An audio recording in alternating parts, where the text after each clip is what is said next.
Hey now, good Wednesday afternoon. Welcome to 580 Sports Talk. I'm Brendan Dworzinski. He is Dan Lucero. We are with you for the next 3 hours here on the Sports Voice of Kansas and online, both at 580WIBW.com and on YouTube at our channel Sports on 580WIBW.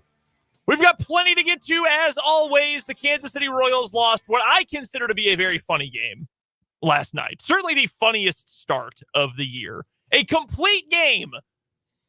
And they lost by multiple runs. That doesn't happen all that often in Major League Baseball. We finally got, though, the Jordan Lyles guarantee.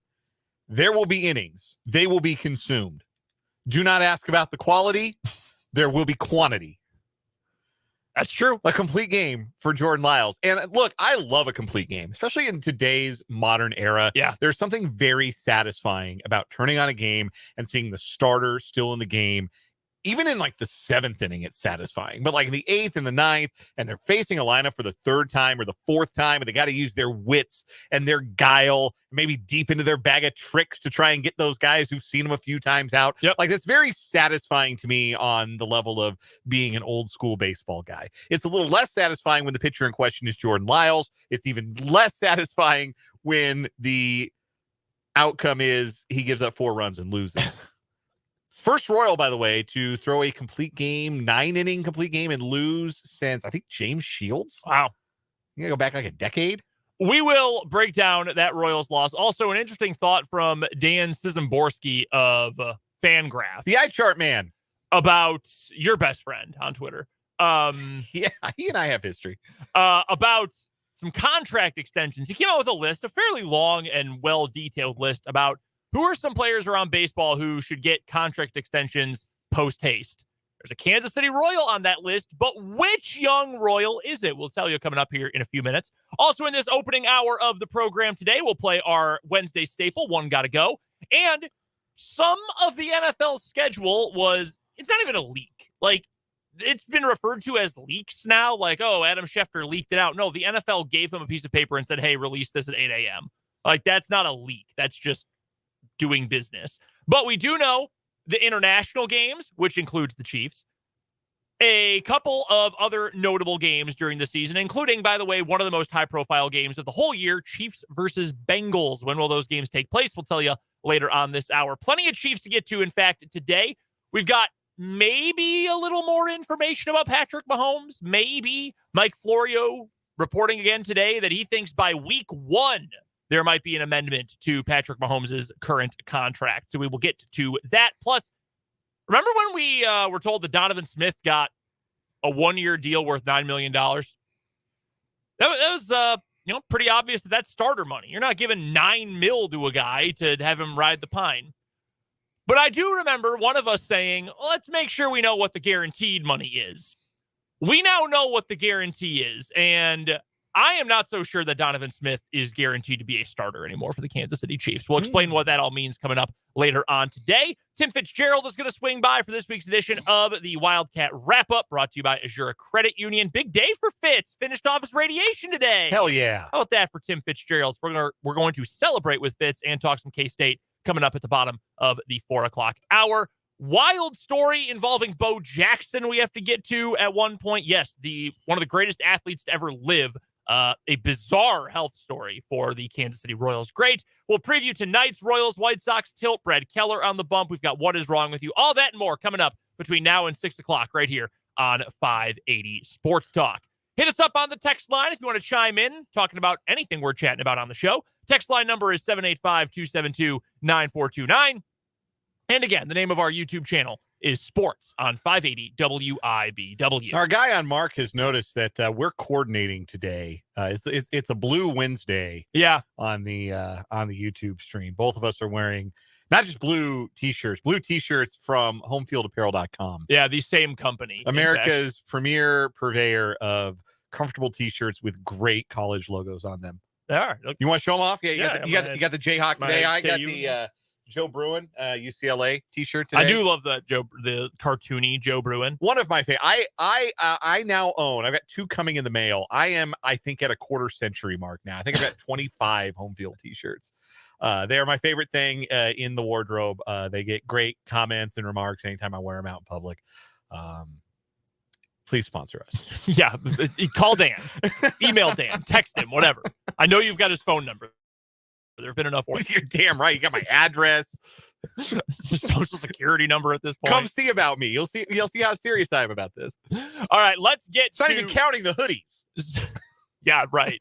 I've got a hoodie, or I've got a crew neck coming in the mail from them that I just ordered this week. All right. Speaking of guys wearing blue, very stylish. Good Kansas segue. City Royals. Very unpleasant to watch play baseball, the Kansas City Royals. I teased it at the top. I do think it is very funny that Jordan Lyles threw a complete game and they lost. Like, you don't see many complete games, period. In fact, do you know how many there have been in Major League Baseball as of this morning? As of this one, I was just about to look this up. I would say less than 10. What do you mean, 8 or 9? 9. Jordan Lyles, the 9th pitcher to throw a complete game this year. Do you know how many players have more than one? Alcantara for Miami. Does he have more than one? He has just one. Does Garrett Cole have more than one? Garrett Cole has just one. Everybody has just one. Oh, it was a trick question. That's rude of you. And look, I'll tell you this much. Jordan Lyles in some good company. Sandy Alcantara, Garrett Cole, Max Fried, George Kirby, who looks like he might be the next big thing in Seattle. Some good players. And then you got Jordan Lyles, who's on the list too. So good for Jordan. You also, I mean, maybe 60 years ago you would see this because pitchers always went 8 or 9 innings. But you don't see a lot of complete games where the starting pitcher gives up 4 runs. That's fairly unique. Well, 3 of them on 2 swings of the bat, right? Like, it's not like they were stringing together big innings against him. He gave up the solo homer early to Luis Robert, which I don't think has landed yet. And then he gave up the 2-run dinger to Vaughn. Then he gave up another run in the 8th. And at that point, you know, you're down by 2. His arm relatively fresh. Because, again, this is what Jordan Lyles has always done, is not complete games, but work deep into games. He can run up his pitch count. He's veteran. He's durable. This is what you paid. This is what you paid for. And with the Royals bullpen having been through the ringer early this season, Matt Quatrero saw an opportunity to give them a night off. And so he let Lyles start the 9th down by 2 runs. I liked it. I thought it was a good decision. I thought it was the right decision. Lyles repaid that faith. I think it was like an 11 or 10 pitch 9th inning. And that's what you want. That's like the platonic ideal for a Jordan Lyles start, right? Is you can say he gave you a chance to win the game. The way the Royals had been scoring runs of late, 4 runs was not an insurmountable total, especially over the course of 9 innings. Mm-hmm. That being said, having a chance to win the game is one thing. We are now through 8 Jordan Lyles starts. Lyles is 0-6. The Royals are 0-8. When Jordan Lyles takes the ball. Really, I say you paid him for the innings. You paid him for 2 things. You paid him for the innings, but you also paid him to give your team a chance to win. They are 0-8 in his first 8 starts as a Kansas City Royal. That's unthinkable. Like, you didn't get lucky in even one of those. And I wanted to pull up. I don't have the link here in front of me. By the way, while I get this loaded up, great for the bullpen, though. Everybody's going to be very well rested going into tonight's game. With Brad Keller on the mound. So you might need that bullpen. Yeah, Brad Keller's liable to throw 112 pitches in 3 2/3. The thing about these Lyles starts is some of them have been relatively competitive. Like 2-0 loss in his first start, 6-3 the second time, 8-5 in extras, 4-0, 4-3, 8-6, 13-10. So not all 1-run losses, but I mean, you're in the running in all of them. You also, though, can't really give he's not getting run support. Like the first 2 starts, okay, they scored 3 total runs in those 2 games. Yeah, they have been shut out twice in his 8 starts. And this time, too, only 2 runs over 9 innings. Okay. I mean, he gave up 8 runs against the Orioles the other day. I mean, it's bad all around. And I feel bad I'm sure it's going to feel good when he finally gets a win, but I mean, he knows what he is. He knows why he was signed to this team. And the 2 games he didn't factor in the decision, I think the Royals took leads in those games. And because the game in Texas, his 3rd start of the year, He left down like 4-1. Remember, that was the game they rallied back. They tied. They took the lead in the 10th, and then Barlow gave up 4 in the 10th. Jonah Heim hit the 3-run dinger.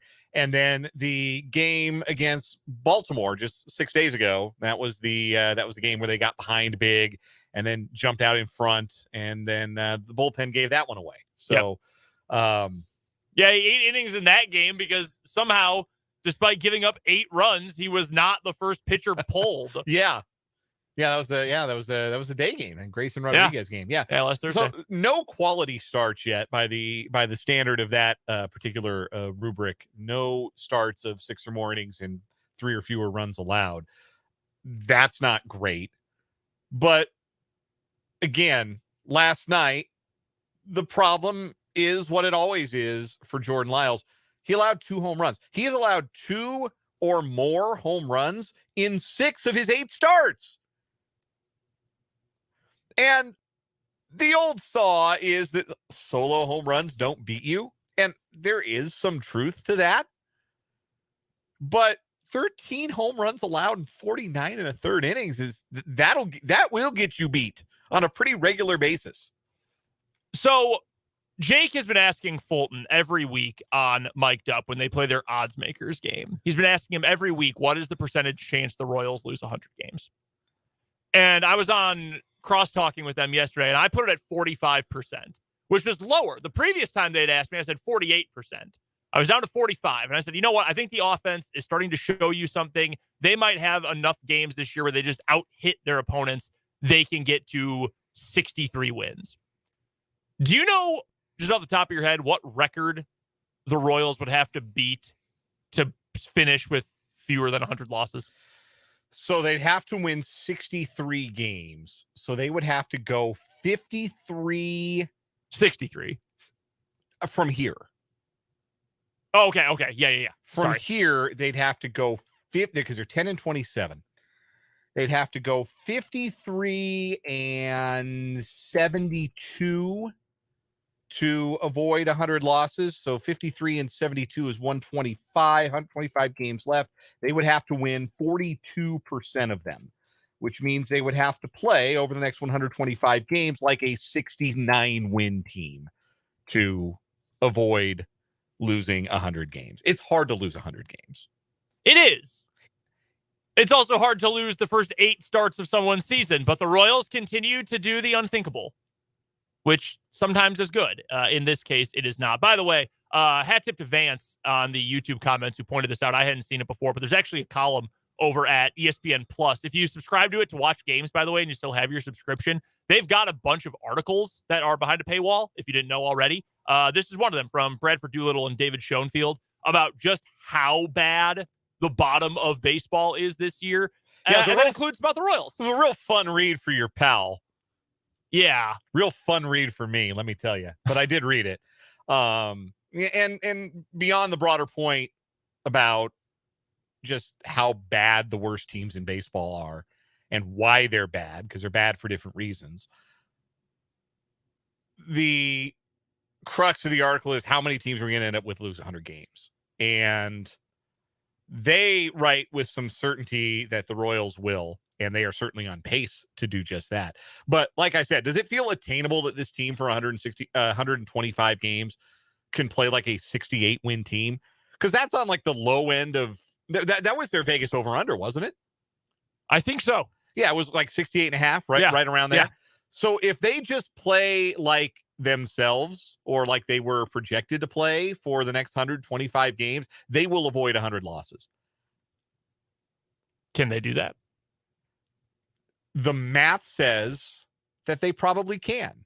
My eyes tell me they look the part of a 100-loss team. They really do.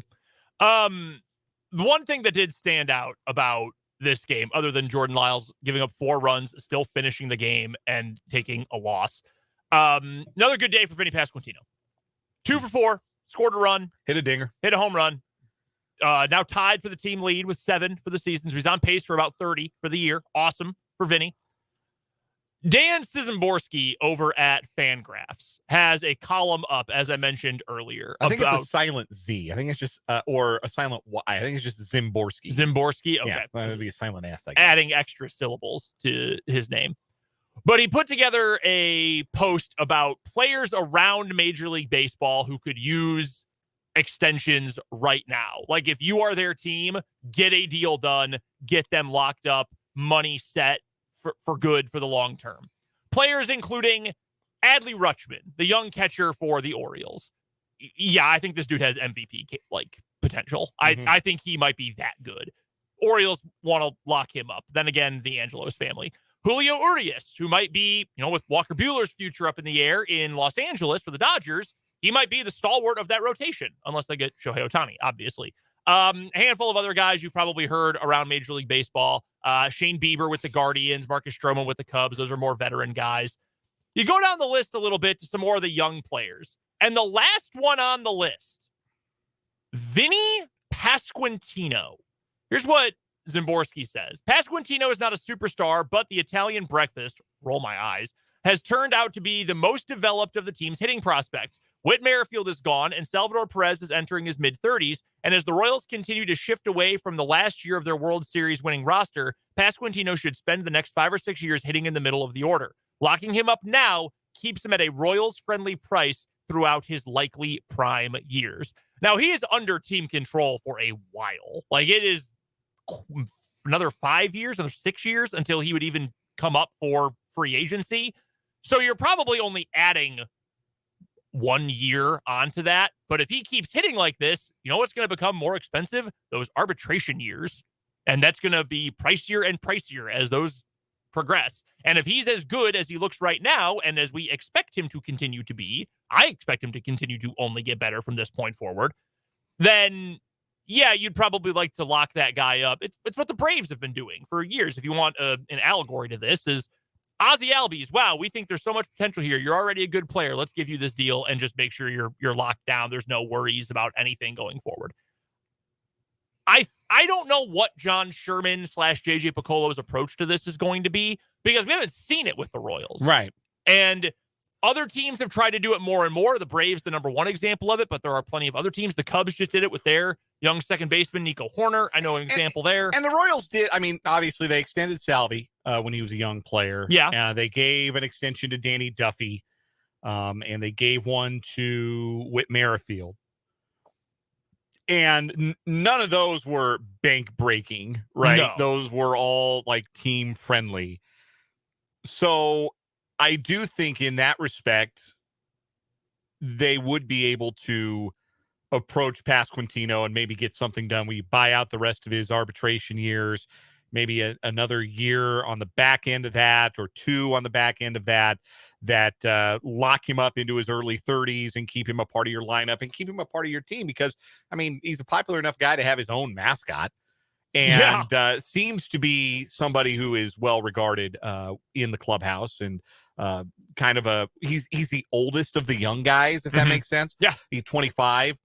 So it might be worthwhile to have that, that clubhouse presence be the guy that you prioritize, because Bobby Witt Jr. is going to be more expensive. Bobby Witt Jr. also has a sub 300 on base percentage for his career. Yeah, that's what I wanted to get to here with this topic, because I do think it would be smart to try to get something done long-term, buy out the arbitration years, all that with Pasquantino, because this topic has come up on this show before. Who gets that extension first? If that is a discussion, because again, I don't know. Maybe they say, hey, we're not going to do that. We're not going to operate that way. I would, but maybe that's not what this regime wants to do. Maybe they say, hey, look, we're going to just go year by year because we're trying to make the money work to get a downtown stadium. I don't know. If someone is going to get a deal, or if both are going to get a deal, who gets one first? Bob Witt or Vinny Pasquantino? Pasquantino might be easier to do the deal with. Mm-hmm. I think, part of that article, the ESPN article that we've been referencing, makes a note about how Bobby Witt Jr. was expected to be the big ignition switch for a Royals turnaround, and he just hasn't produced at that level offensively yet. Mm-hmm. Now the metrics his defense better this year. My eyes his defense better this year. Oh, for sure. He made an unbelievable play last night. As good a play as you're going to see a shortstop make all season. Deep in the hole, absolute hose across the diamond to get the runner. He's got the range, got the athleticism. He can make the highlight reel play. He's a super athlete. The power and the speed are already in evidence. It's just the average and the on-base percentage that are not yet commensurate with the other skills that Bobby Witt Jr. has shown. If he doesn't show them, he can still be a valuable player. If he does, he's a superstar. And he's a player that all of a sudden maybe becomes a little too expensive for the Kansas City Royals. So I would want to get them both done. Agreed. Because I'm still a believer, and I'm sure the Royals are still believers in the offensive potential of Bobby Witt Jr. That it might be slow coming around in the batting average and the on-base departments, but when it does, it just feels like it's on the precipice because of how hard he hits the ball. His approach is improving. I really think it's close to being going from a guy who's got like a 250 batting average and a 300 on base, like that with with the power and the stolen bases and the defense at shortstop is still like a player you're really happy to have, and you should want to extend that player. And right now, if you make an offer based on that player, who he is, maybe you can save some bucks, because when that 250, 300 turns into a 280 batting average and a 330 on base to go with the power and the speed and the defense and the athleticism at shortstop, then you're talking superstar. And look, the Royals will have the money to afford to pay a homegrown superstar if they so choose, but this would be the time to get in on the ground floor. Pasquantino's never going to be as expensive, so to speak, because he doesn't play a premium defensive position. He's not a premium defender, really. He's probably your DH. Yeah. So, extend him commensurate with what a really good DH would get. And they probably could do something along. I think the suggestion was 6 for 54 in Zimborski's column. Yes. Yeah. $9 million a year. Yeah. I think, I don't know if Pasquantino would jump at that, but I think that would be a sensible thing for the Royals to maybe start there. Actually, 7 for 54. 7 for 54. Yeah, that would buy out. 7 would buy out 2 free agent years, because I think he's already on the clock. I don't think he's Super 2 eligible. I'm going to double check that. But it would for sure get him into the start of his free agency. Right. Yeah, 7 years would get him in 2 years of free agency. Okay. Yeah, through 2030. So a legit extension then, at that point. Yes. I don't know. It's an interesting proposition, because the other thing is, if you are the players, do you believe in what you're building? I don't know what the representation is like for Vinny Pasquantino. I'm sure he's not a Boris client, but sometimes they list the agent on Baseball Reference, but not here, not that I can find. Like, do you sign that deal? Like, are you confident in where this team is going to be at that point that you're willing to jump at that deal? That is the other question, right? Do you believe in the process? And I mean, you would hope so. You're going to be a key part of it. You'd hope that group believes in the process, but I do think that is another interesting side of this, that it's easy to say, oh, the Royals should get this done. Well, the player has to also agree to that contract and has to agree to that dollar amount. So I agree. I would try to get it done with both of those dudes, because the longer you wait, the more and more excuses there are for not getting it done. And if they keep playing well and playing better year over year, so to speak, the price of the brick goes up, right? It's only going to get harder to get those deals done. So I'm always in the camp of get it done as quickly as possible. It's, by the way, the Bledsoe Agency, I think, is the representation for Vinny Pasquantino. Their website is just a logo, an email address, and a baseball. Good stuff. So, yeah, not exactly Scott Boras, I think you're dealing with. No, not quite. We will talk more Royals as we preview Game 3 of their series with the White Sox coming up later on this afternoon. Right now, though, after our first time out of the show, we'll play One Gotta Go. That's coming up on 580 Sports Talk.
disgusting. I'm going to kill you. Give me $200. Well, gotta go. It's One Gotta Go, a Wednesday staple on 580 Sports Talk. One topic each, 4 options, and one's gotta go. Your options: red, blue, black, and purple. You can wear 3 of the 4. One of them, you can never wear clothes or hats or anything in that color ever again. Red, blue, black, and purple. Yes. Boy, purple would knock out a good deal of my baseball team wardrobe. I'll tell you that. And K-State. Plus, I think I look good in purple, to be completely honest with you. Purple stays. Hell yeah. So red, black, and blue. I had a lot of blue in the wardrobe. A lot of hats, a lot of shirts. Relatable. Yeah, can't. Yeah, blue's got to stay. So I'm between red and black. I'd have to say black. Black's got to go because the thing about black, and it's not like I don't have. I got a couple of black T-shirts. I got a couple of black hats. But the thing about black is hard to wear in the summer because a black T-shirt in the summer can be a bad time. And yeah, sometimes black's not real flattering, I don't think. So, I'll go with the actual colors, and black's gone.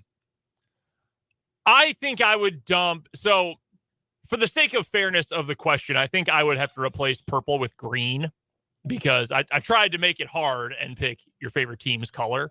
Okay. I own one K-State T-shirt in purple. Like, that would be too easy. So, if I was going to throw my favorite team's color, green, in there instead, I think I'd probably dump red. I've got too much blue. I have like 900 Kansas T-shirts. I can't. There's just too many. And I wear jeans every day between late September and the start of May. I wear jeans every single day. And they're all blue. I got to keep those. I have a bunch of black band T-shirts. Those aren't going anywhere. I could do without red. I like red. I like it a lot. I think it's a decent color for me. But too much of the other options. You can buy a black Chicago Bulls T-shirt. Yeah, exactly. I also have, 7 or 8 Packers jerseys now. I like wearing them. They're green. Yeah. Gotta keep those. Sure. All right. Mine kind of dovetails with what we're going to talk about in our next segment. But the NFL has rolled out their international schedule for 2024. I will set aside the Chiefs game in Germany. The other 4 international games, which one are you going to sleep through?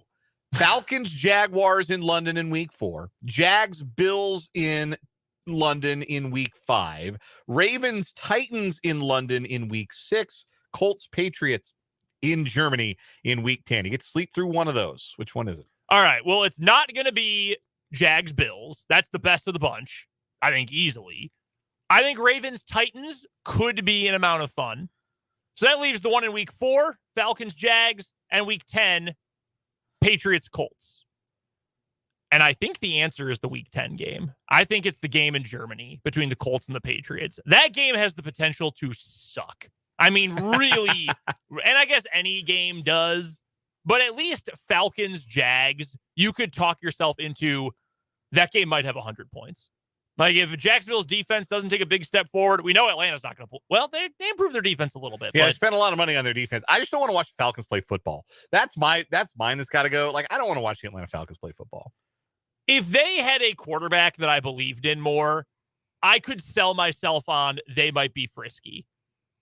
Kyle Pitts, fun, huge, talented. Drake London, very similar. Love Bijan Robinson. Their offensive line is not complete garbage. For now, Desmond Ridder might be, though. Like, I don't know that he's actually a good NFL player. If they had even like a Cousins level quarterback or a Carr, I would say no. I think that Atlanta's offense might be pretty fun, but they don't. They have a guy who is going to throw for 95 yards a game. So it's one of those two. But I think the Colts, I think, have as much variance as any team in the entire NFL. Like, if Anthony Richardson's good. Well, they've got a couple nice receivers in Pittman and in Pierce. They've got a really darn good running back. And I think you could do some real fun stuff with their running game with Richardson and Taylor. But if Richardson's not good, at least from the jump, it might be a rough year for Indianapolis. Kind of a transition sort of year. Mm-hmm. And I don't think New England's going to be all that good because I don't think Bill Belichick likes his own quarterback. So I think that is probably the worst matchup just in terms of aesthetics of any of these games. So, like, it's all about the quarterbacks, right? Like, you want to watch Trevor Lawrence, so that, Trevor Lawrence and Josh Allen is the tasty-looking matchup in Week 5. With the Ravens-Titans, you get Lamar, and that should be a lot of fun. And then with Colts Patriots, you get Anthony Richardson versus Bailey Zappi. So, the Clash of the Titans. Would you rather start Bailey Zappi or Mac Jones? Man, I'd rather have tried to draft a quarterback this year. I'd rather trade it up. True. Those dudes are some bums, man. Absolute slaw. For what it's worth, the answer is Bailey Zappi. Final answer. Give me the money on that one. That does it for One Gotta Go. Let's take a quick break. As Dan alluded to, some of the NFL schedule, a small little morsel of it, has been revealed so far. We'll tell you what games are out there, what Chiefs games have already been announced, and more from around the NFL. That's up next on 580 Sports Talk.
Back on 580 Sports Talk with Brendan Dworzinski and Dan Lucero here on 580 WIBW. Also on YouTube on our channel Sports on 580 WIBW.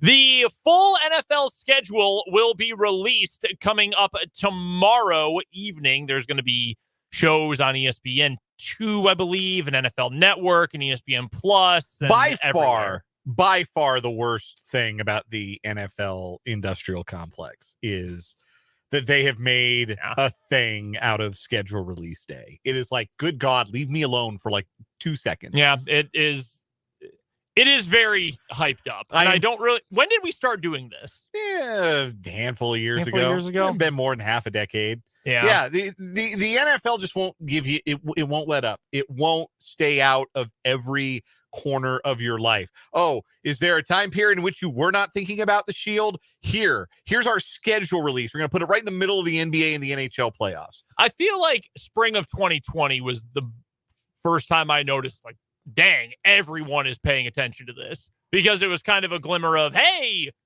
real sports coming in 4 months.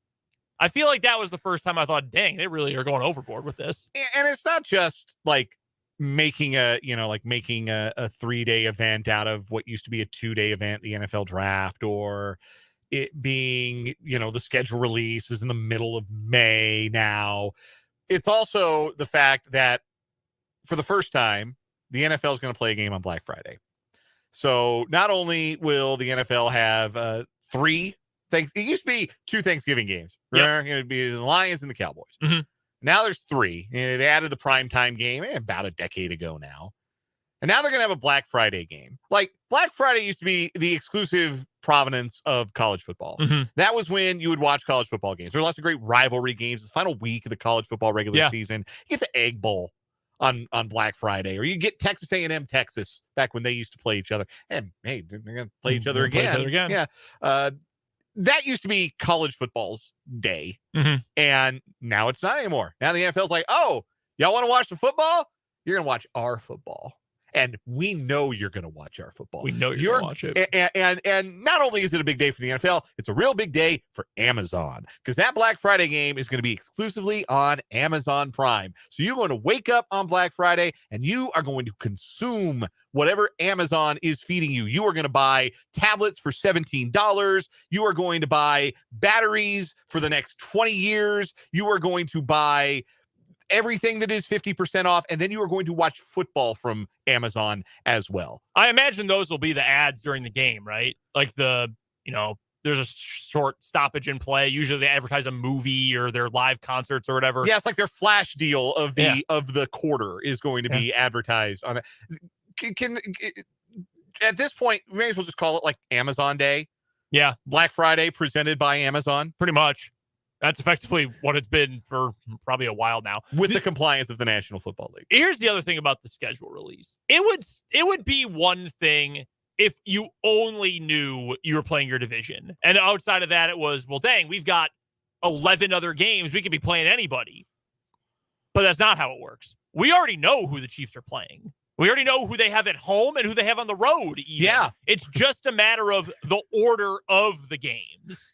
Like, if you were truly going to reveal, like, you had no idea, are the Chiefs going to play the Bills this year? Are they going to play the Bengals this year? Okay, I could see it because there's some suspense to it. This is just, okay, are we playing in October or November? Like, am I going to take a trip to this game and have good weather or bad weather? Like, that's the only suspense that there is. And then they leak some of the fun stuff the day before to give us some grist for the mill. Yeah. It's for the people like us. It's for the sports talk hosts. Yeah, it absolutely is. It's the AP Top 25 poll. Like, does it mean anything anymore? No, it doesn't mean a thing. But can you talk about it for 10 to 15 minutes? Oh, yeah, you can. Easily. Very easily. All right, so here's the games that matter. Let's do the Chiefs first. And this one actually surprised me, so I guess there is suspense. The Chiefs game in Germany, they're playing in Frankfurt. We knew that already, that they were going to play a game over there this year. It'll be week 9, right in the heart of the season. And they will play as the host team, the Miami Dolphins. I said the other day, I thought that would be the opening game of the year. I thought there was a chance it could be Tyreek Hill's return to Arrowhead. Now we're not getting Tyreek Hill's return to Arrowhead at all. That's off the table. Yeah. That's why I was a little surprised by this. You would think that the NFL machine would love to continue to pump out stories and features about Tyreek Hill coming back to Kansas City. Apparently not. Yeah, but it's a wide receiver coming back after a 2-year absence. It's not like Aaron Rodgers playing at Green Bay and they're going to move that game to Frankfurt or something like that. It's a little different. It matters locally, but on like a broad scale, I don't think you can put tonight on Sunday Night Football, it's Tyreek Hill's return to Arrowhead Stadium. Like, I don't think that moves people in the same way. See, because he just won't shut up. Like, he has been. It needs to be said. It needs to be said. He's just been he's made himself so at the forefront of everything that, I don't know, I think there is some non-local intrigue to it. Not quite like NBA levels of I live in Nashville and I'm a Portland Trailblazers fan solely because I like Dame Lillard. Like, not that kind of level of intrigue, but I don't know. I think there is some interest there. We also know. Oh, go ahead. If there is interest in it, you're going to wake up. You're going to watch it. 8:30 a.m. Central Time, I believe, is when that game will kick off, or something like that. 8 a.m. Central Time. Yeah. The good news, it is the morning where you have to fall back. So Ooh, you should be nice. Yeah, you should be plenty alert. Very nice. For Dolphins Chiefs.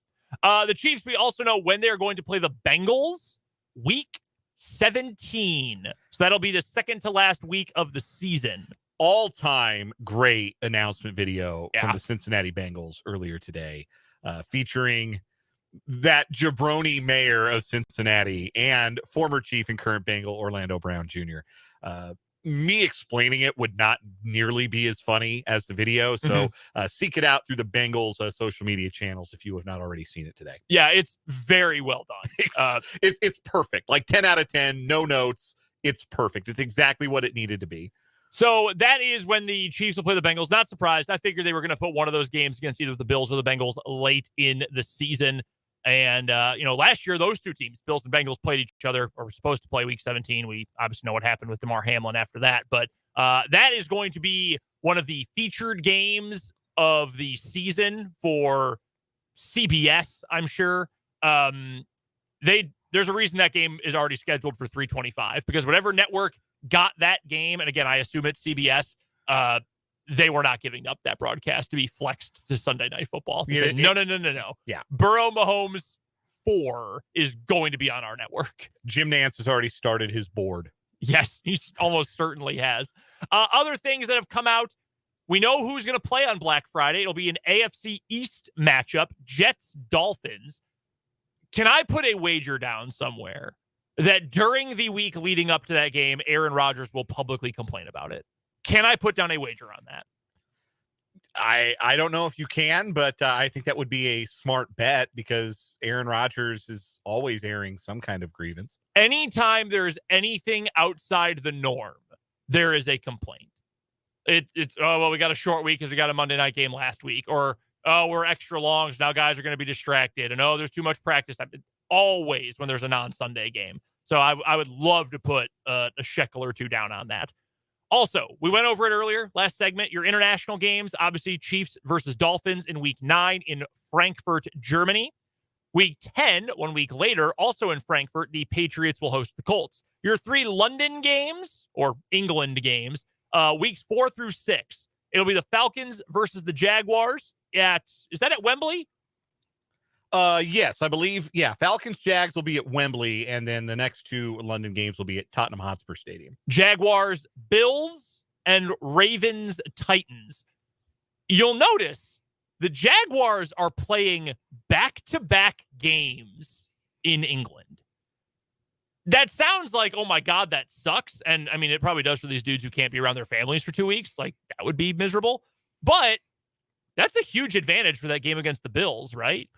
I would think that there's no jet lag by that time. time. You'll be over the jet lag in 2 weeks. Yeah. It also very much feels like another data point in the test case for how soon can we get a team out here full time? How soon can we get the London Silly Nannies in the NFL? Yeah. Team number 33. I know that they want to do that, but it just logistically, there's no sense to it. They'll find a way sometime before we die. They will find a way to put a team in London. They might just expand globally anyway. There might be a Canadian team, but a Canadian team, a Mexico team, a London team, and a Frankfurt or Munich team. Haven't played a lot of games in Canada. No, that experiment kind of failed. Yeah, the Bills played a couple up there, and nobody's really feeling it. They got their own thriving football league. It also didn't help that when they were trying to force the Bills into Toronto, they were terrible. Yeah, like they're sending JP Lossman over there. I think the Seahawks scored like 1,000 points on them in Toronto. That 11 years ago. Because there are a ton of NFL fans in Canada. I mean, Canada has, I don't know which network it is, but they've got, the weekly NFL packages, like every game you can see. But I don't know if, like, where do you put one? Because they are very proud, even if it's not super watched. Like, they're very proud of having their own league that's filled with Canadian players. Mm-hmm. Like, Toronto wouldn't add a team. Winnipeg's not going to add a team. I just don't know where you would put one. It's wild they haven't done regular season in Tokyo yet, or like China. They haven't tried that. Although maybe that's not so surprising when you consider, the NBA's made a lot of inroads over there, and the NFL really has kind of stayed away from that. And there is a much broader conversation that about the two leagues that I don't know we have the time to have in this segment right now. But I do think that is interesting that has been, to this point, the uncharted territory for the NFL is going west rather than going east to Europe. How about this for a little outside the box? What about if you go further south? If you want to play more international games. NFL Rio? According to Statista and AmericanFootballInternational.com, the third biggest collection of self-professed NFL fans of any country in the world after the U.S. and Mexico is Brazil. Now, Brazil has a jillion people. Yes. You're just bound to run into some people eventually who are interested in different things. But yeah, according to Statista, as of, I think, last year, the U.S. is number 1, followed by Mexico, Brazil, Canada, 5th, South Korea. Again, tons of people in South Korea. Raiders fans in the Maracana. By the way, finishing out that list, Germany comes in 6th, the UK 7th, Spain 8th. Here's the one that becomes problematic. The 9th biggest population of NFL fans, Saudi Arabia. Oh, you don't think we're getting some NFL games in Saudi Arabia sometime soon? As soon as Roger Goodell can make that palatable, they're going, baby. Yeah. NFL Doha. Get ready. I wouldn't be surprised. Can you imagine playing a football game in Saudi Arabia? It would be so hot. The London Jaguars and the Qatar Oilers. Kicking off 9 a.m. Eastern time on ESPN Plus. Can't wait. At some point, I imagine the PIF or someone else from that part of the world is going to buy a team, or at least make a very real push to buy a team. Again, another very interesting conversation, but we're up against a break. Yes, we have to get to a break for our national and local news. Coming up in the 4 o'clock hour, we'll talk some contracts, both Mahomes and Donovan Smith, to lead things off here on 580 WIBW. Listen to this.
o'clock hour of 580 Sports Talk. Just getting started. Brendan Dworzinski and Dan Lucero joining you from the 580 studios on Huntoon Hill on this Wednesday, May 10th. Happy hump day to you and yours, all of those who observe the day. Before we get into 580 Sports Talk for this 4 o'clock hour, and we do have a busy hour ahead, do want to give you a quick update on some traffic that might be concerning to some of you in the capital city and to the north of the capital city specifically. We got a report from our source on the ground, Jake Laban from Chopper 580, that there is an accident on 75 highway just north of the exit for 75 on I-70. So in other words, that was kind of a jumble there. But if you're trying to exit I-70 to get onto Highway 75 north, that is currently backed up quite a bit. Jake let me know that the right lane is backed up at the time as far as Wanamaker on I-70. So if you're trying to go north on 75, it is going to be a slow go. You may need to find an alternate way to get home or to your final destination, at least for the time being. I'm just jealous Jake got to pilot Chopper 580 today. I never get to pilot Chopper 580. He never lets me. Okay, can I share a real quick story with you? Yes, you can. So I've shared before, my high school had a radio station. That's where I got my start in doing this. And we one year went over our yearly fundraiser was the only time we brought in money during the year. And we went over our goal by a lot my junior year. And we decided to get a little blimp, like an RC blimp, essentially. And we called it Chopper 88 because we were 88.1 FM. And I don't even remember what the plan was, like what we were going to do with it. We were just going to like fly it around at events and take like GoPro video, I think is what the plan was. And we spent like 3 months of the school year researching mini blimps and how to get one and how we were going to get our own little traffic cam and all of that. And we gave it to the aviation club at the school. I'm like, hey, can you guys figure this out and teach us how to use it? They never gave it back. Chopper 88 never even took its maiden voyage. What a bummer. Tragically. So yeah, Chopper 580, Jake Laban with the traffic report for us. My story about traffic in radio is a much shorter one. My first radio gig in northwestern Wyoming, Worland, Wyoming. I worked out of the Worland studio, but the headquarters of our radio network was in Cody, Wyoming, which is a little closer to Yellowstone up there in the northwest corner of the state. So I was at the Cody offices meeting everybody who worked up there, and I was introduced to the traffic person. And I thought, hey, that's interesting. I wouldn't think you would have a traffic person in rural Wyoming. Why? What do you need a traffic reporter for? No, that's actually an industry term, a little inside baseball. Traffic is what we call like commercial load and things like that. So like when you log commercials for an hour of radio or a day of radio, that is what is called traffic. I did not know that. Well, guys, on Main Street, the light is still blinking. Back to you. I was thinking, why you got traffic person for Worland? There's 3 streetlights in the whole town. All right, that's pretty funny. That is very, very funny. We didn't have, I think it might have been my senior year of college. We kind of reformatted like what some of the roles were and what their specific jobs were. We had like the traffic was also imaging for a while. So like the people who voice over commercials and station IDs and all that, they all handled it together. So my senior year was like, traffic? What traffic? Like we're going to start doing the Lawrence traffic? No. Not that job. I never had to deal with that, but yeah, I was also new to that word. I'm just a dumb mic jockey. I don't know all the industry terms and things like that. I really did. I thought we had a traffic reporter. Like it was like 2 days after the fact that I'm like, well, when we get our traffic report in? I'm putting together a newscast for the morning. And do we get a traffic report? Yeah, so is it traffic on the 8s or when do we get to the traffic? Traffic and weather together on the 10s. That's what they used to do on KOA in Denver when I was a kid. Oh, my gosh. So we do have sports we do have to get to in this hour. We'll talk some NFL, some Chiefs here in just a second. We've also got What Is Wrong With You, sponsored by Top City Metal Supply here in about 20 minutes. And also Tim Fitzgerald from GoPowerCat.com is going to swing by for the Azure Credit Union Wildcat wrap-up that's coming up at the bottom of the hour. We'll still take your texts. The text line number 785-272-9429 And our YouTube channel is called Sports on 580 WIBW. That is where you can watch the live stream of the show live right now for your viewing pleasure. A couple notes contract-wise on the Kansas City Chiefs that I wanted to get to today. One pertaining to Patrick Mahomes. We talked about this yesterday, the why are you bringing up Tom Brady stuff that Mike Florio wrote about, and also just what is a new contract possibly going to look like? Do they need to put together a new contract for him? What is he going to want to sign? We got through all of that yesterday. Well, suddenly we have another take from Mike Florio, another piece from Mike Florio about he thinks this is going to get done by week 1 now. That is going to happen this offseason. We're going to see some sort of amended deal. Ari Mirov, who is also an NFL insider, My Sports Update on Twitter, that's probably how he's better known.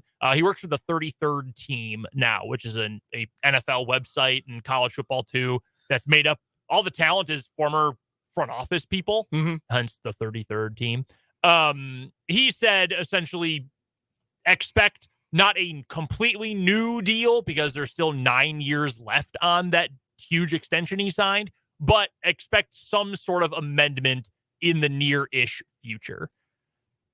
I do wonder what that's going to look like, but it does make me believe what we talked about yesterday, that the mechanisms are going to stay in place. The ability to change money any year, and a large chunk of money, change it into signing bonus to clear cap room and all of that. I imagine all of that is going to stay in place. This will most likely just be a raise for Mahomes and probably a couple years tacked on to the end of it. Yeah, that feels inevitable. I'd just be really interested in the order of operations here, because haven't heard much about a Chris Jones extension. Haven't heard a thing about a L'Jarius Sneed extension. Maybe that's not in the cards for the Chiefs. Maybe they've looked at their financials and said, look, we got to hike Mahomes' salary, and that's going to cost us a guy that we really like. And maybe that guy is L'Jarius Sneed. Maybe that's why they drafted Shamari Connor in the 4th round this year. We speculated on that. But I think that if Mahomes is going to be your highest paid player and he's going to be your franchise guy, I would almost think that getting it done well before week 1 would be the priority. So it would give you the opportunity to maybe make sure that Chris Jones is taken care of. Now, we've not been hearing like rumblings of discontent from the Chris Jones camp or anything like that. And there's nobody else really on this roster that you feel like, oh, we have to extend this guy. We have to get something done with this guy right now. This is job 1. They don't have a job 1 right now unless it's Chris Jones. And maybe Chris Jones doesn't feel like it's Chris Jones because he's gotten a big extension. Yeah. So maybe now the Chiefs look at this and say, okay, this offseason, the guy we take care of is 15. We take care of Mahomes and we put him back on his perch as the highest paid quarterback in the league. And then that informs everything we do moving forward. It's almost easier, I think, to do that next. If that's going to be part of your plan moving forward, is navigating the salary cap with Mahomes making more money than he had been previously, it makes a lot of sense to go and get that done. If it gets done sooner rather than later, I would think that there then might be some things that come after that.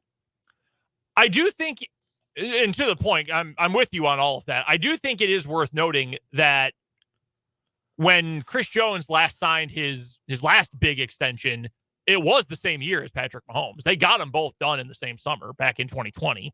Now, obviously, there were a lot of other things going on that gave them a lot of time to negotiate contracts and figure things out. But I don't think it's impossible that they could get multiple major things done sometime before the start of training camp.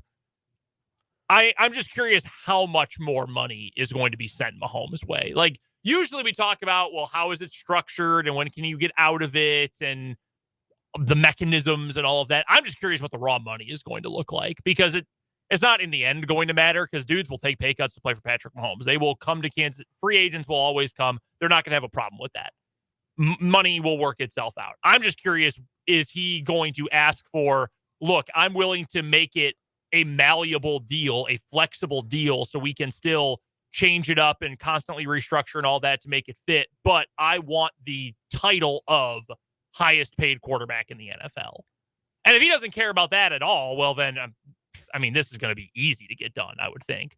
But if he does say, I at least want the I want the illusion of power. I want the illusion that I am getting the most money of anyone up front. Maybe it takes until the start of training camp or something like that. The more pertinent and I think more interesting piece of Chiefs contract news that came out today pertains to supposedly new starting left tackle Donovan Smith. When he first signed last week, the deal was reported to be 1 year, $9 million. But we didn't know what the guarantees looked like. We didn't know what the structure looked like. Were there any options to it? We had no idea. But it was 1 year, $9 million. That was the reported figure for the 8-year Tampa Bay Buccaneer. Well, according to Greg Auman, who currently covers the entire NFC South for Fox Sports, he used to be a beat writer for the Buccaneers specifically. He tweeted this out this morning. Former Bucs tackle Donovan Smith's 1-year deal with the Chiefs was reported as being up to $9 million. But without incentives, it's just $3 million. Base salary of 1.98 with a 1.02 per game roster bonus, broken up into 17 weeks, that extra $1 million at the end. $9 million for the year, that's starting tackle money. That is starting player money. $3 million with $6 million in incentives, and $1 million of it isn't even guaranteed. It's just roster bonus week to week. That suddenly is, to me, and you can tell me if you feel differently about this, but to me, that is competing for a job, if not competing for a roster spot category. You can get out of that. If you cut him before the start of the year, you owe him $2 million. You don't even have to pay the roster bonuses. Maybe there's, part of, a contract buyout clause in there or something, but that is suddenly like nothing against the cap unless you end up keeping him and having him be your left tackle every week. Yeah. If he's a starter, he's a bargain, right? And if he's a starter, he plays his way into starter money with those escalators. But yeah, the guarantee is such that it does make you wonder a little bit. Now, the way that both Brett Veach and Andy Reid have talked about the signing, it is with the feeling that he is going to be the left tackle, and with much more certainty than like the most recent example is Kyle Long, right? Like they brought in the veteran Kyle Long 3 years ago, brought him into camp. They had an open guard spot and they brought Kyle Long in, and then Trey Smith was very obviously that guy right from the jump. Yes, that was the 21 season. Yeah. And so Kyle Long didn't make it to week 1. He was cut. Was he cut? I do think he made the team. He didn't play at all. He was also hurt. Yeah, he was inactive. It was very clear that Trey Smith was going to get that job. Yeah, like he didn't win the starting job. Like whatever actually happened, he didn't win the starting job. But it was never like when he was signed that Reid and Veach said, this is our right guard. Like we have signed Kyle Long to play right guard. It was made very clear that he was brought in because, well, he's going to have a chance to play right guard. No, this is Donovan Smith's going to play left tackle. And I don't think Lucas Niang is going to play left tackle. I don't think that Wanya Morris is going to be ready to play left tackle in the NFL from day one. And I certainly don't believe that if they are publicly talking about Jawan Taylor right tackle, that they're just going to slide him to the left side again after pump faking in that direction once already. You confuse the guy at that point. And I don't think you're getting the best out of a guy you paid $80 million for. So what this feels like to me is a little creative accounting. And a veteran player who understands that, hey, I'm not coming off a very good year. My value's not very high. Yeah. He was dinged up a little bit. He didn't play great last year, but it's a 1-year prove it deal. He gets a chance to be paid like a low end starter at the position. And if he plays well, he play his way into a new contract. I could see that why that would be at this stage in particular would be appealing to sign a deal like that after the draft. I guess the thing that gives me a little bit of pause in terms of maybe there is still some open competition for the tackle spots is the fact that we were already pump faked one time. Like when Jawan Taylor was signed, all the messaging was he is the left tackle. We got to figure out the right tackle spot. Then suddenly Donovan Smith comes in and it's, oh, well, never mind. Actually, Jawan Taylor was always going to be a right tackle and we were looking for a left tackle. I'm not trying to say that Andy Reid and Brett Veach are lying to us, but it also doesn't really do them any good to be completely bluntly honest and lock things in and, make public promises. Because there's also possibly a difference between what is given to us publicly and behind the scenes. Hey, Juwan, you're starting, but we're going to figure out what the rotation looks like once we get to training camp, once we get to week 1. Lucas Niang, you are still in the mix to possibly win a spot here. Donovan Smith is being brought in for competition. I was truly surprised by this revelation from Greg Allman. I guess that's what you call it here, because I wasn't expecting it to be a full $9 million. I figured that was the number with incentives, but I thought it would be a $5 million base salary, and he was going to end up getting a few mil guaranteed, like a guaranteed roster spot essentially, and he was only going to lose the job if he was either horrific or if Lucas Niang came in looking like Jonathan Ogden. None of that is the case, clearly. So I was a little bit surprised by this. I just wonder if it's creative accounting. I wonder if it's just an opportunity for the Chiefs to leave themselves a little salary cap breathing room before they get all their rookie deals signed and agreed upon, and Smith having an opportunity to play his way into bigger money after 1 year, and to prove that he's healthy, and to maybe he could be the Andrew Wiley of this year's team, a guy who plays his way on a contending team into another multi-year deal down the road. I guess the question then, just for further proof of exactly what is going on here, is what are the incentives? And we might not know that until they're either paid out or are not paid out. You'd imagine they'd be, snap counts, snaps, or games started, games played. I would think so. And if it's things that are easy to hit, then it lends credence to the belief that it's just an accounting thing, that he's gonna get his money. It's just a matter of, you got to trust us on how we are going to get it to you.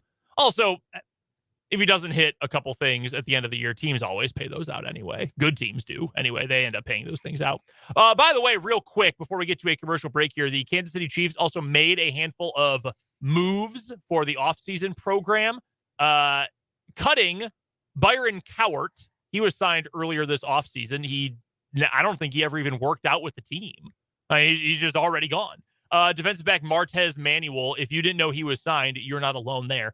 The Chiefs did bring in 3 free agents as well, 2 defensive tackles, Matt Dickerson and Chris Williams. Those aren't necessarily significant, but they also signed Lamar Jackson, former Nebraska defensive back Lamar Jackson, who has played for the Jets, the Bears, the Broncos. He was in camp with the Broncos. I don't know if he played with the Broncos maybe. last year. I think he was a free agent signing, and then the Broncos cut him, and now he's with the Chiefs. Lamar Jackson. You wanted Patrick Mahomes and Lamar Jackson on the same team. You got it.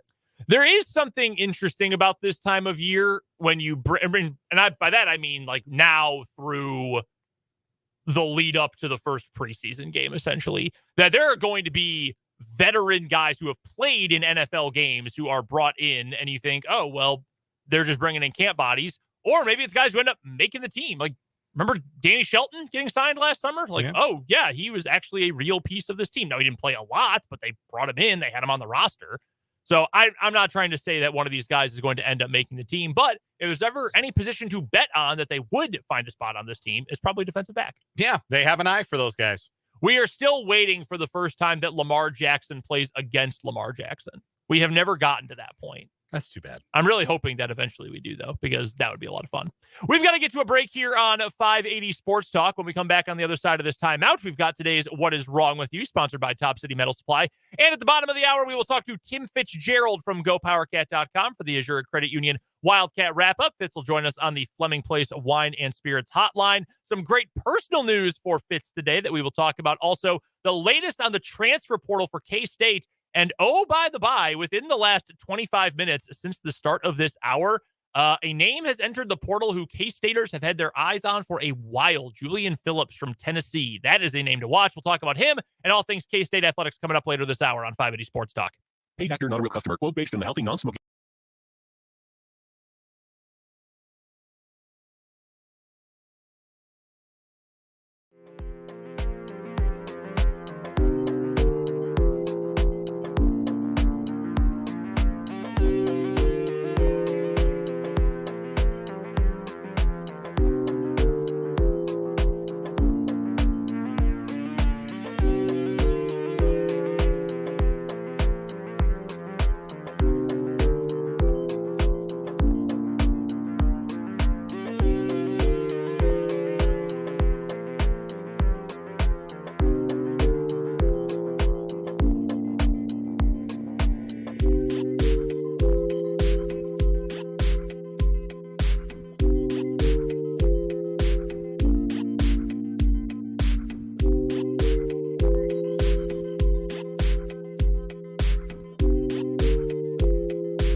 It's time for What is Wrong with You here on 580 Sports Talk on this Wednesday afternoon. Before we get to our Azure Credit Union Wildcat wrap-up for this Wednesday, want to remind you that What is Wrong with You is sponsored by our good friends at Top City Metal Supply, who cuts the metal you need to your specifications, which saves time, money, and material. Never settle when it comes to your metal. Top City Metal Supply can be found on South Topeka Boulevard, halfway between Frito-Lay and Forbes Field. Our current weekly champion, Dan, is the beer can DUI. Gentleman in Franklin County right here in the Sunflower State who was pulled over for his erratic driving and was charged with DUI, all while he was wearing a Bud Light can costume. Suspicion of DUI. Suspicion of DUI, yes. But yes, there was no need for the suspicion. He was very much wearing a Bud Light can as a costume. Not a Bud Light can costume, not as a costume. Yeah, it was. He's not wearing like one felt, can. But yeah, not an aluminum can. Something you'd buy at like Party City. Yeah, it really did look like that. We've got two news stories today. I will go first. This is going to take us, it's really going to take us all over the country at this point. We're heading to Miami initially, where we meet Beverly Ellis Hubbard. I have an Aunt Beverly. You don't meet many Beverlys these days. Yeah, not a lot of Beverlys around. No, not a whole lot. Shout out to Aunt Bev, though. She was scheduled to fly to Jacksonville, so from one end of the state of Florida to the other. And that was the first leg of a flight, which eventually was going to get her to Philadelphia. She was going to travel on Frontier. Well, while she was intended to head to Jacksonville, she ended up going to Jamaica. Airline officials said there had been a gate change prior to takeoff, but the passenger was unaware. Once in Jamaica, the flight crew had to remain with her until eventually she was able to board another flight, which sent her off to Philadelphia. She did not have a passport because she was just trying to get to Jacksonville originally. You know what should have tipped her off? Man, people on this plane are in a good mood. They're excited to go where they're going. That's not the mood on a flight to Jacksonville. Man, never heard so many people use the phrase ganja before. a lot of Rastafarian hats. Frontier. They're playing Bob Marley on this plane. Frontier offered our friend Beverly a $600 voucher and refunded her original ticket. So here's my thing here. And maybe this isn't every airline that does this, but every airline I've ever flown, not only do you need to use your boarding pass to get through security, you also have to use it to get on the plane. Yeah, you got to scan it at the gate. Yeah. So she was at the wrong gate, but they scanned her ticket and still let her through? Now, that could have been a glitch based on the gate change. Like, I'll forgive that. Like, I want to ask Beverly, like, did she have, like, she go right to sleep? Did she have the headphones, the noise-canceling headphones? Because they tell you, hey, welcome aboard flight 1234 with nonstop service to Kingston. Like, that didn't tip you off? Like, if I heard that, if I hear nonstop service to this place and that's not where I'm going, I am raising my hand. I have questions, and I might need to get off that damn plane. Yeah, like, excuse me, sir or ma'am, flight attendant, stewardess. What? What did you just say? I'm afraid I'm on the wrong plane. A texter from the 913 points out, I'd love to accidentally fly to Jamaica. Well, right. Like, I'd rather go to Jamaica than Jacksonville, too. I've got enough Jacksonville. Try and get a little trip out of it, but if you don't have a passport, you're going to have a bad time in customs. Yeah, not a lot of fun. Especially in a place maybe known for the ganja. Yeah, you're gonna get like truck sticked trying to go through customs without a passport. So that is our first story today. We've got some more plane stories, it looks like. We do. We have a very aviation-centered edition of What is Wrong with You today. Today we meet Robert David Croizat, citizen of the United Kingdom, who became enraged about halfway through an American Airlines flight from Barbados to South Florida. This occurred on March 8th, and the criminal complaint is only recently being made public.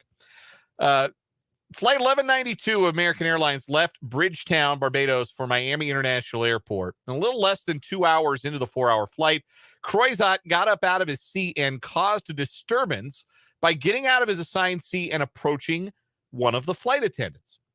Apparently, Croizat didn't appreciate how the flight attendant addressed him when they were reading off the choices for the in-flight meal.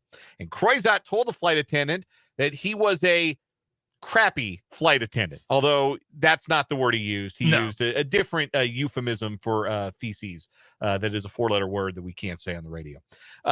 So told him he was a crappy flight attendant and should have addressed him in a better way when giving him the choices for his meal. Croizat was shouting this at the crew member. During the confrontation, Croizat said he had 2 drinks on the flight. Just volunteer that information, I guess. What, you want to call the captain? Croizat taunted a second flight attendant, then continued to aggressively, demandingly, and loudly order the flight attendants to, quote, get the captain out here. The 2 flight attendants told Croizat to sit back down, but he refused and continued to insist on an audience with the captain. In the midst of this altercation, Croizat touched a 3rd flight attendant. Dude. When she told Croizat not to touch her, he pushed her twice, according to the complaint, which says Croizat continued to persist in being belligerent and non-compliant. So, flight attendant 3 notified the captain. At this point, Croizat turned his ire back to the 2nd flight attendant, who was now guarding the cockpit door. She told Croizat to sit down, but he refused to comply and pushed her, briefly pinning her against the cockpit door. All the while, passengers are sick of this and telling Croizat many times to sit down, but he refused and continued to be disruptive. Finally, a passenger lifted Croizat and placed him in his seat in an attempt to restrain him, causing a glass of wine to spill. Croizat remained in his seat for the rest of the flight, but continued to complain to the flight attendants about the way that he was treated. When the aircraft landed, Croizat was arrested. His son, who lives in Miami, co-signed his dad's bond, but things weren't moving fast enough for Croizat, who was ordered to turn in his passport.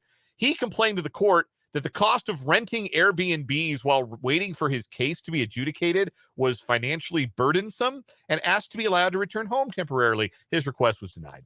Good. Croizat is scheduled to plead guilty in Miami federal court today to a misdemeanor charge of interference with a flight crew and assault. So he said he had 2 drinks? Yes. Were they quintuple vodka tonics? Like, oh, you got that belligerent after 2? You lightweight? Yeah, no kidding. Chill out, man. Oh, my God. I don't like how you addressed me when you told me I could have the chicken or the fish. Like, put some respect on my name when you read me the menu options on this American Airlines flight. Like, get over yourself. Complete bum. That wins today. The other woman, I think, is kind of dumb. Like, I just kind of get, like, please pay attention, screw your head on straight kind of vibes. This guy just sucks. He's just a loser. All-time flight loser. I would have been the guy. I mean, I don't think I could have picked the guy up, but maybe he's really small. I don't know. I would have been fighting back on behalf of the flight attendants. Like, shut up. Yeah, Sit down. I would have wanted to help him, help out the flight crew, too. You know, you talk to people like that. So I've got that one for today. I do, too, but I don't think that beats beer can. Got a DUI while dressed as a beer can. It's just too funny. That continues to be our winner in What Is Wrong With You this week. Brought to you by Top City Metal Supply. Metal cut to order when you need it. That's Top City Metal Supply on South Topeka Boulevard. Let's take a quick time out. Tim Fitzgerald is up next on 580 Sports Talk. Why? Just think about it.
Kansas State victory.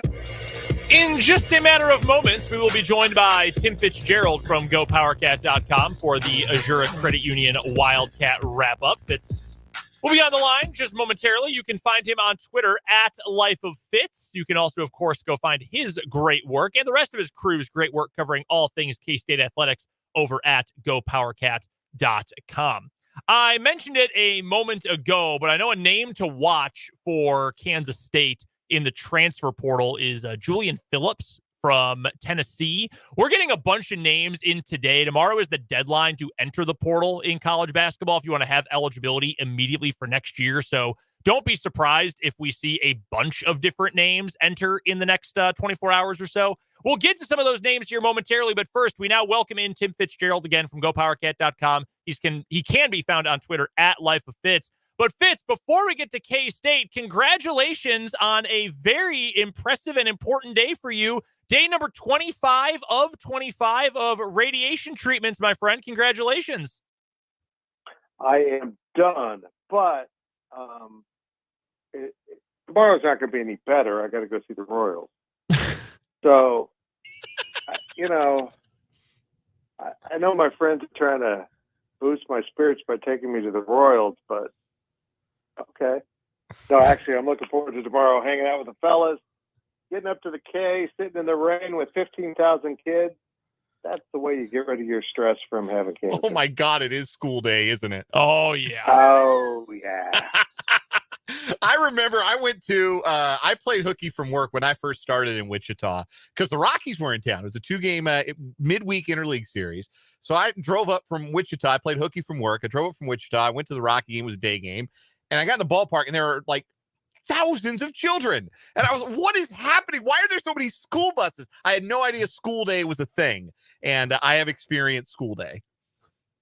It's a sound like none other. I personally think we should capture that sound and use it on terrorists. And there will be no more terror in the world. They will never want to hear that noise again.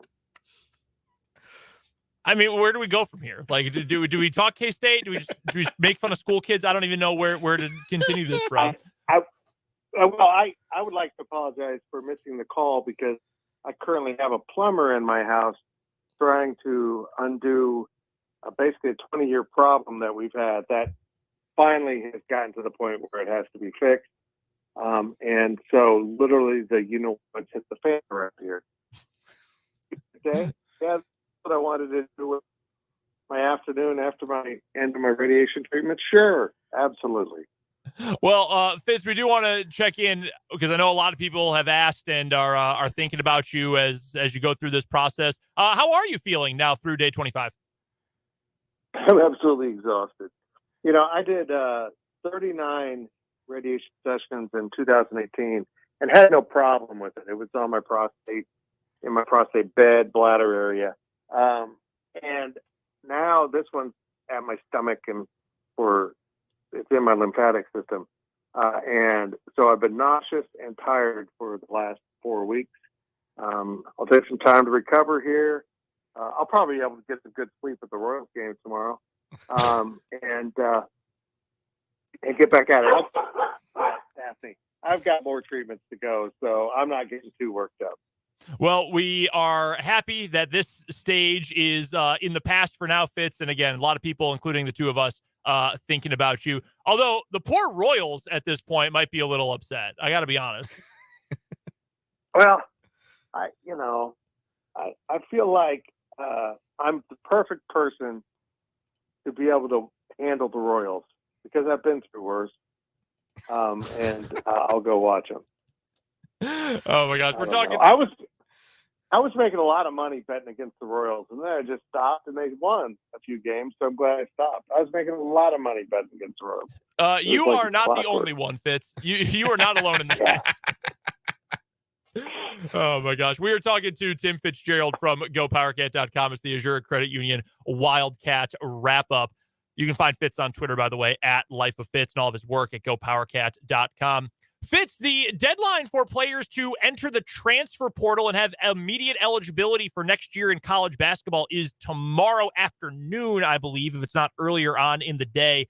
How big of a wave of, a final wave of entrants do you think we're going to get here in the next few hours?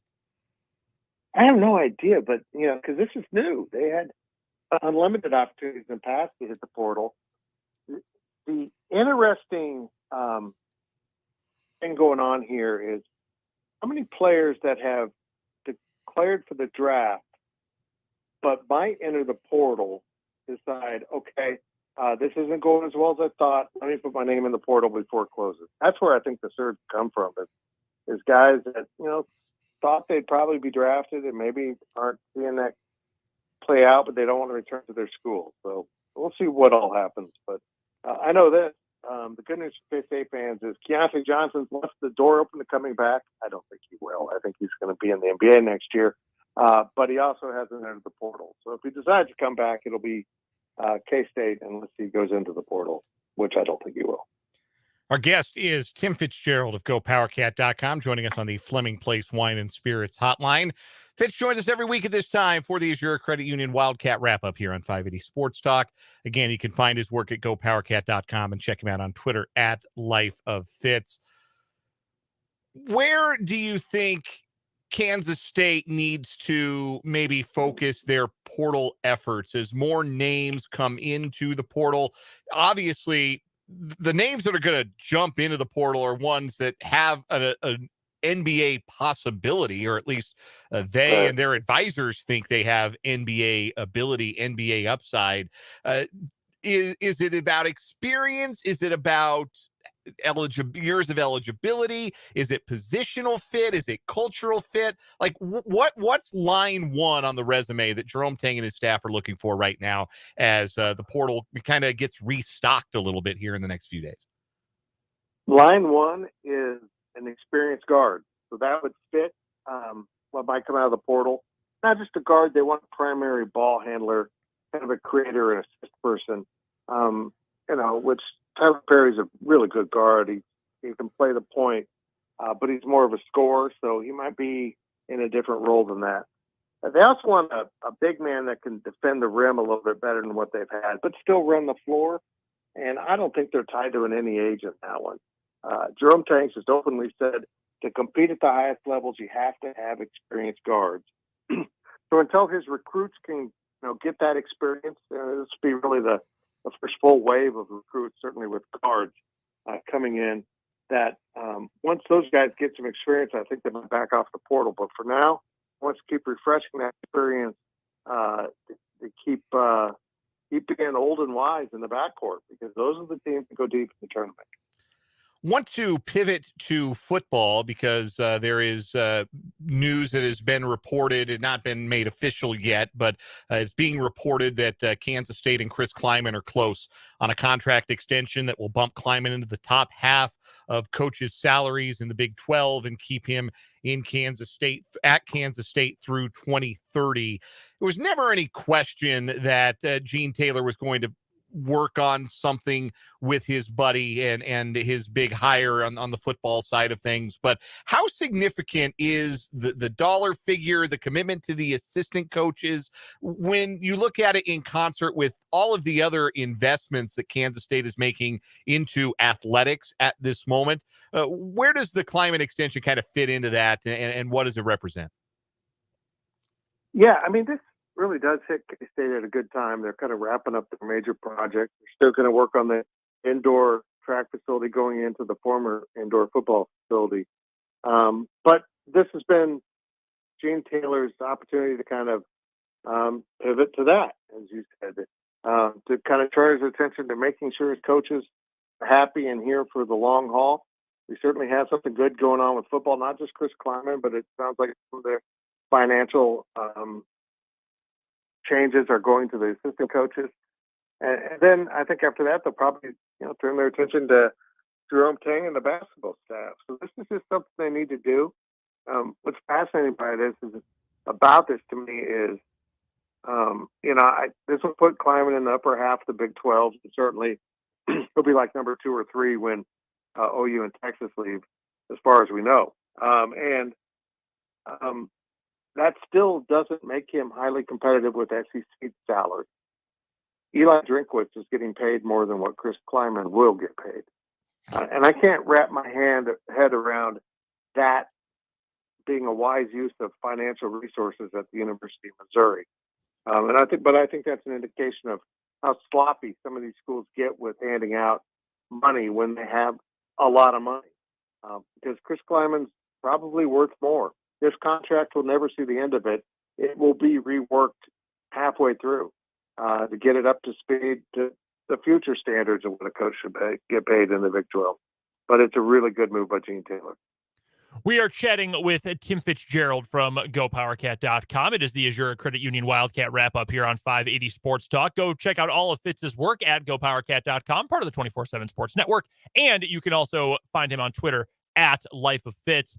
And Fitz, to the point about the money and where the money is going to go next, and you already mentioned men's basketball might be next in line, but what is next around the athletic department, around campus, that some of this funding, some of this money is going to go toward? We had a suggestion the other day when we were talking about this contract that maybe something changes with Bramlage Coliseum. Maybe there is money that goes toward the women's basketball program, which should be really freaking good next year. What do you think is next in line, or the next couple things in line, in terms of monetary investment?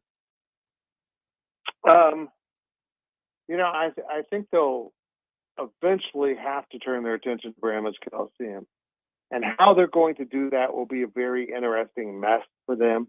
It's literally something they want to put off as long as possible, because it'll probably kick them out of the facility for a prolonged period of time, maybe a full season, maybe longer. Maybe they can work around it. But, the plan that they've had is to take off the roof in the west side of the building, and also connect the basketball practice facility to the building, and have a ground level entrance on that west side.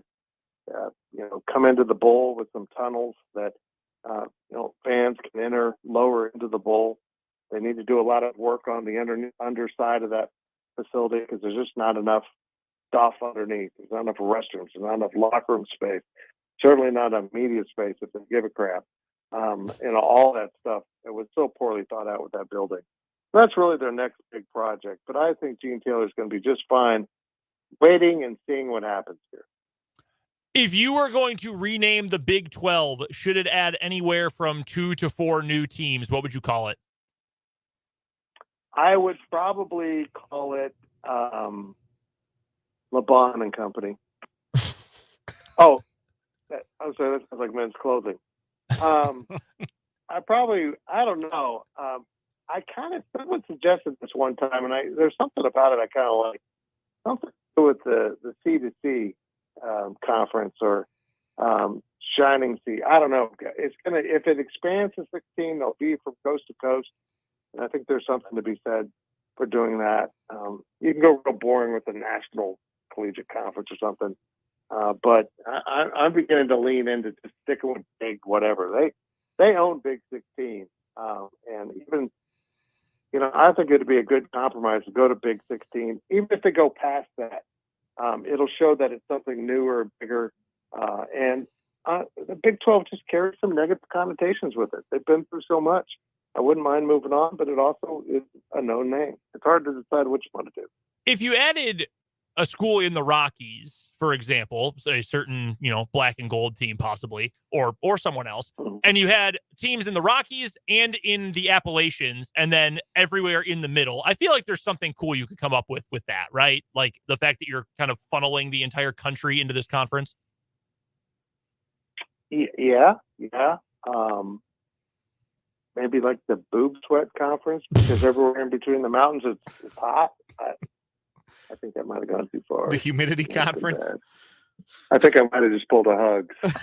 No, not quite. No, you still got plenty of leeway on that one. We would tell you. We would not go Bill Cunningham. We would inform you if there was a problem. Real quick, Fitz, to that point, we've only got about 30 seconds here. Are you surprised at all by what the punishment was for Huggy Bear? We're going to get to that coming up here at the top of the 5 o'clock hour. No, I think they handled it well. Maybe some more games, but come on. I mean, that's in this day and age, that's fireable. I'm glad he didn't get fired. But I'm with everyone else that says I want to pay for the streaming version of his sensitivity training. I want to see this. America demands this be a show on Netflix. I'm sorry, it's got to be it. You can find all of Tim Fitzgerald's phenomenal work over at GoPowerCat.com. Follow him on Twitter as well. His handle is @LifeOfFitz, and he joins us every single Wednesday, bottom of the 4 o'clock hour for the Azure Credit Union Wildcat Wrap-Up. Fitz, you're the best. Glad to hear that you are through this specific round of your treatment. We're happy for you. We're pulling for you, and we will talk to you next week. Still no superpowers, but it'll come eventually. That is the one and only Tim Fitzgerald. Appreciate him jumping on with us here on 580 Sports Talk. The 5 o'clock hour of the program is coming up next. If you own or run a restaurant,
1 hour to go on 580 Sports Talk on this Wednesday afternoon. Brendan Dworzinski and Dan Lucero here with you up until 6 o'clock. That is when Royals baseball coverage begins today. The boys in blue with Game 3 of their set with the Chicago White Sox. We will preview that game coming up in just a little bit here on this final hour of 580 Sports Talk. It'll be Brad Keller against Lance Lynn for your pitching matchup tonight. First pitch at 6:40, pregame at 6 o'clock, right here on 580 WIBW. The Royals, not the only, the current Royals, not the only iteration of the Kansas City Royals we'll get to. I don't know what sentence I was trying to get to there. We're going to talk about Bo Jackson later, too, because he is going through what sounds awful, true, like an awful health situation. I've also literally never heard of it before. Yeah, it's brand new to me. And it sounds like Guinness Book of World Records stuff. It also sounds like hell on earth. Yeah, it sounds genuinely miserable. So we're going to get to that because it is truly a wild story. That's coming up a little bit later on. We will still get to your texts on the text line, obviously, 785-272-9429, or you can check us out on YouTube. Our channel is called Sports on 580 WIBW. Just go to youtube.com, easy enough. Type into the search bar, Sports on 580 will be your first result. Click on us, make sure you hit the subscribe button, and then you can watch us streaming all of our videos on YouTube, all of our shows live on camera right there. A couple pieces of housekeeping I want to get to before we start off our headlines today. One, if you've missed any of the show, you can either go to the YouTube, make sure, again, subscribe, and then you can just rewind the show. You can watch from the first hour, from the second hour, any part of the show. You can just go back, zoom back and forth. You can also go check out all of our past catalogs of shows since we started doing these back at the start of October or November last year? Yeah, it was October. I think it was late last year, third or fourth quarter of last year. You can go back and watch any of our shows. They are all posted on YouTube. Also, if you want to go back and listen to any of the show from today or any of our past shows, head to 580WIBW.com, go to the podcast tab, and then when a menu pops up, click on 580 Sports Talk. Tomorrow, we will have I presume, a shortened edition of the show, Game 4 between the Royals and White Sox. First pitch at 1:10 tomorrow. So we will be on from the end of postgame until 6 o'clock for 580 Sports Talk. But that is tomorrow. Right now, today, let's get to our 580 Sports Talk headlines. First one for me, we know the punishment for Bob Huggins for his wildly insensitive, to say the least, comments on a Cincinnati radio show earlier this week. He is not getting fired. That is the biggest part of the news here. He is not being fired. He will serve a 3-game suspension to start the season. And some of the other parts of this punishment, I haven't seen something like this before. It feels very unique to me. So Huggins, after using a very inappropriate homophobic slur earlier this week while on in Cincinnati, where he used to live and work, and has friends in the talk radio game, apparently. He has agreed to a $1 million salary reduction. So instead of $4.2 million next year, he will be making $3.2 million next year. He also, again, has a 3-game suspension he will face at the start of the year against teams that West Virginia should be able to beat regardless. Additionally, he has been mandated that he has to take sensitivity training. The other part of this, though, which I think is significant to note, his contract has been amended, and it is no longer a multi-year contract. So I don't know when he last signed it, for how long it was, but instead of, all right, this is a 4-year deal, a 5-year deal, whatever, they have now cut it down. It is a 1-year, year-to-year situation contract for him, which, on one hand, Bob Huggins is a West Virginia legend. He's from there, went there, has coached there, coached them to a lot of success there. As long as nothing like this happens again, he's not going anywhere until he decides to retire. But it also gives West Virginia a little bit of an out here where they say, if something happens next offseason, they can say, hey, look, you're not under contract. It's a 1-year, year-to-year thing. We're going to move on because we can't keep taking these PR hits. Huggins also himself released a statement, and he made a personal donation as well to groups that work with the LGBTQ community at Xavier University, who Huggins was insulting on this radio show. So I I don't know. I don't know what to think about this. Like, I'm still bewildered that he said what he said. Like, the brashness and the confidence with which he said this thing. Like he thought it was fine. Like he thought it was just totally an okay and normal thing to say while cutting it up with his friends on the radio where other people could hear him. I just was stunned that he said it's one thing and still a bad and unacceptable thing to do it when you think no one else is listening, like Tom Brenneman. Yeah. He did it. He didn't think the mic was hot. No. And he thought, yeah, nobody's going to hear this except, my intended audience, which is just like, he knew he was on live radio. Yeah. He knew. Yeah. And he said it anyway. And then Twice. He said it again. Yeah. Like, you and I are not keeping our jobs after that.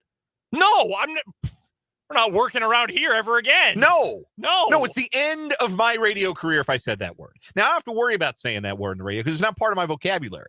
Clearly, it's part of Bob Huggins' vocabulary because he felt comfortable enough to say it on the radio. It's probably something he's called several of his players, I would imagine. Yeah, it's just again, bewildering thing to have come out from such a public figure. So that in and of itself, somewhat unique. And then this punishment is, I'm not going to say it's fair or unfair because I'm not in a position where I'm supposed to determine those things. That is far above my pay grade and in a completely different industry, frankly. But it is unique. It is certainly, at least to a degree, punitive. If you were in the camp that said, I don't think he should be fired because, yes, it is a horrible thing, but publicly his track record is pretty clean other than that, so be it, fine. If you were in the camp that said that is not acceptable and it should be zero tolerance for those things, I believe he should be fired. I can understand where you're coming from there too. I don't even know if I really have a stance on the matter. I guess I'm a little surprised it was only a 3-game suspension like Tim Fitzgerald told us. I know Fitz knows Huggins plenty well too. So maybe a little surprised it wasn't longer in terms of the games suspended for. Yeah, because 3 games in non-conference is nothing. That is utterly meaningless. He's probably happy to have those games off. So I don't know. I don't really know what my opinion on this is, which doesn't really make for great sports talk radio. I recognize that, but it's just such an out of left field scenario and something we haven't seen before. I've never seen a contract get chopped from multi-year deal to year-to-year basis like this before. Yeah, and then the $1 million salary decrease. And then that money will help. That money will go towards the university's LGBTQ plus center, the Caruth Center, and other state and national organizations that support marginalized communities. Like, that money will go to, it's not just, we're docking your pay and we're going to pocket this. Like, that money is essentially a fine being paid to some good causes. That money's going to help. Yep. That's a good step. As far as like being hardline about whether or not Huggins should have been fired, if West Virginia had wanted to, they had their excuse. They had a perfectly good reason. They could have fired him and nobody could have said anything about it. They didn't want to, so they didn't. I mean, that's kind of where West Virginia University and the athletic department sits with this. They could have fired him and people would have understood. They didn't want to, so they didn't. And they came up with this punishment instead. And like I said, I think the money's going to help. I think the suspension is utterly meaningless. I think the year-to-year contract now, that doesn't really mean anything either. And I don't know how much of a lesson you can expect a 69-year-old man to learn about using that kind of language in public. Like, if he was comfortable enough to do it, there was a reason for that.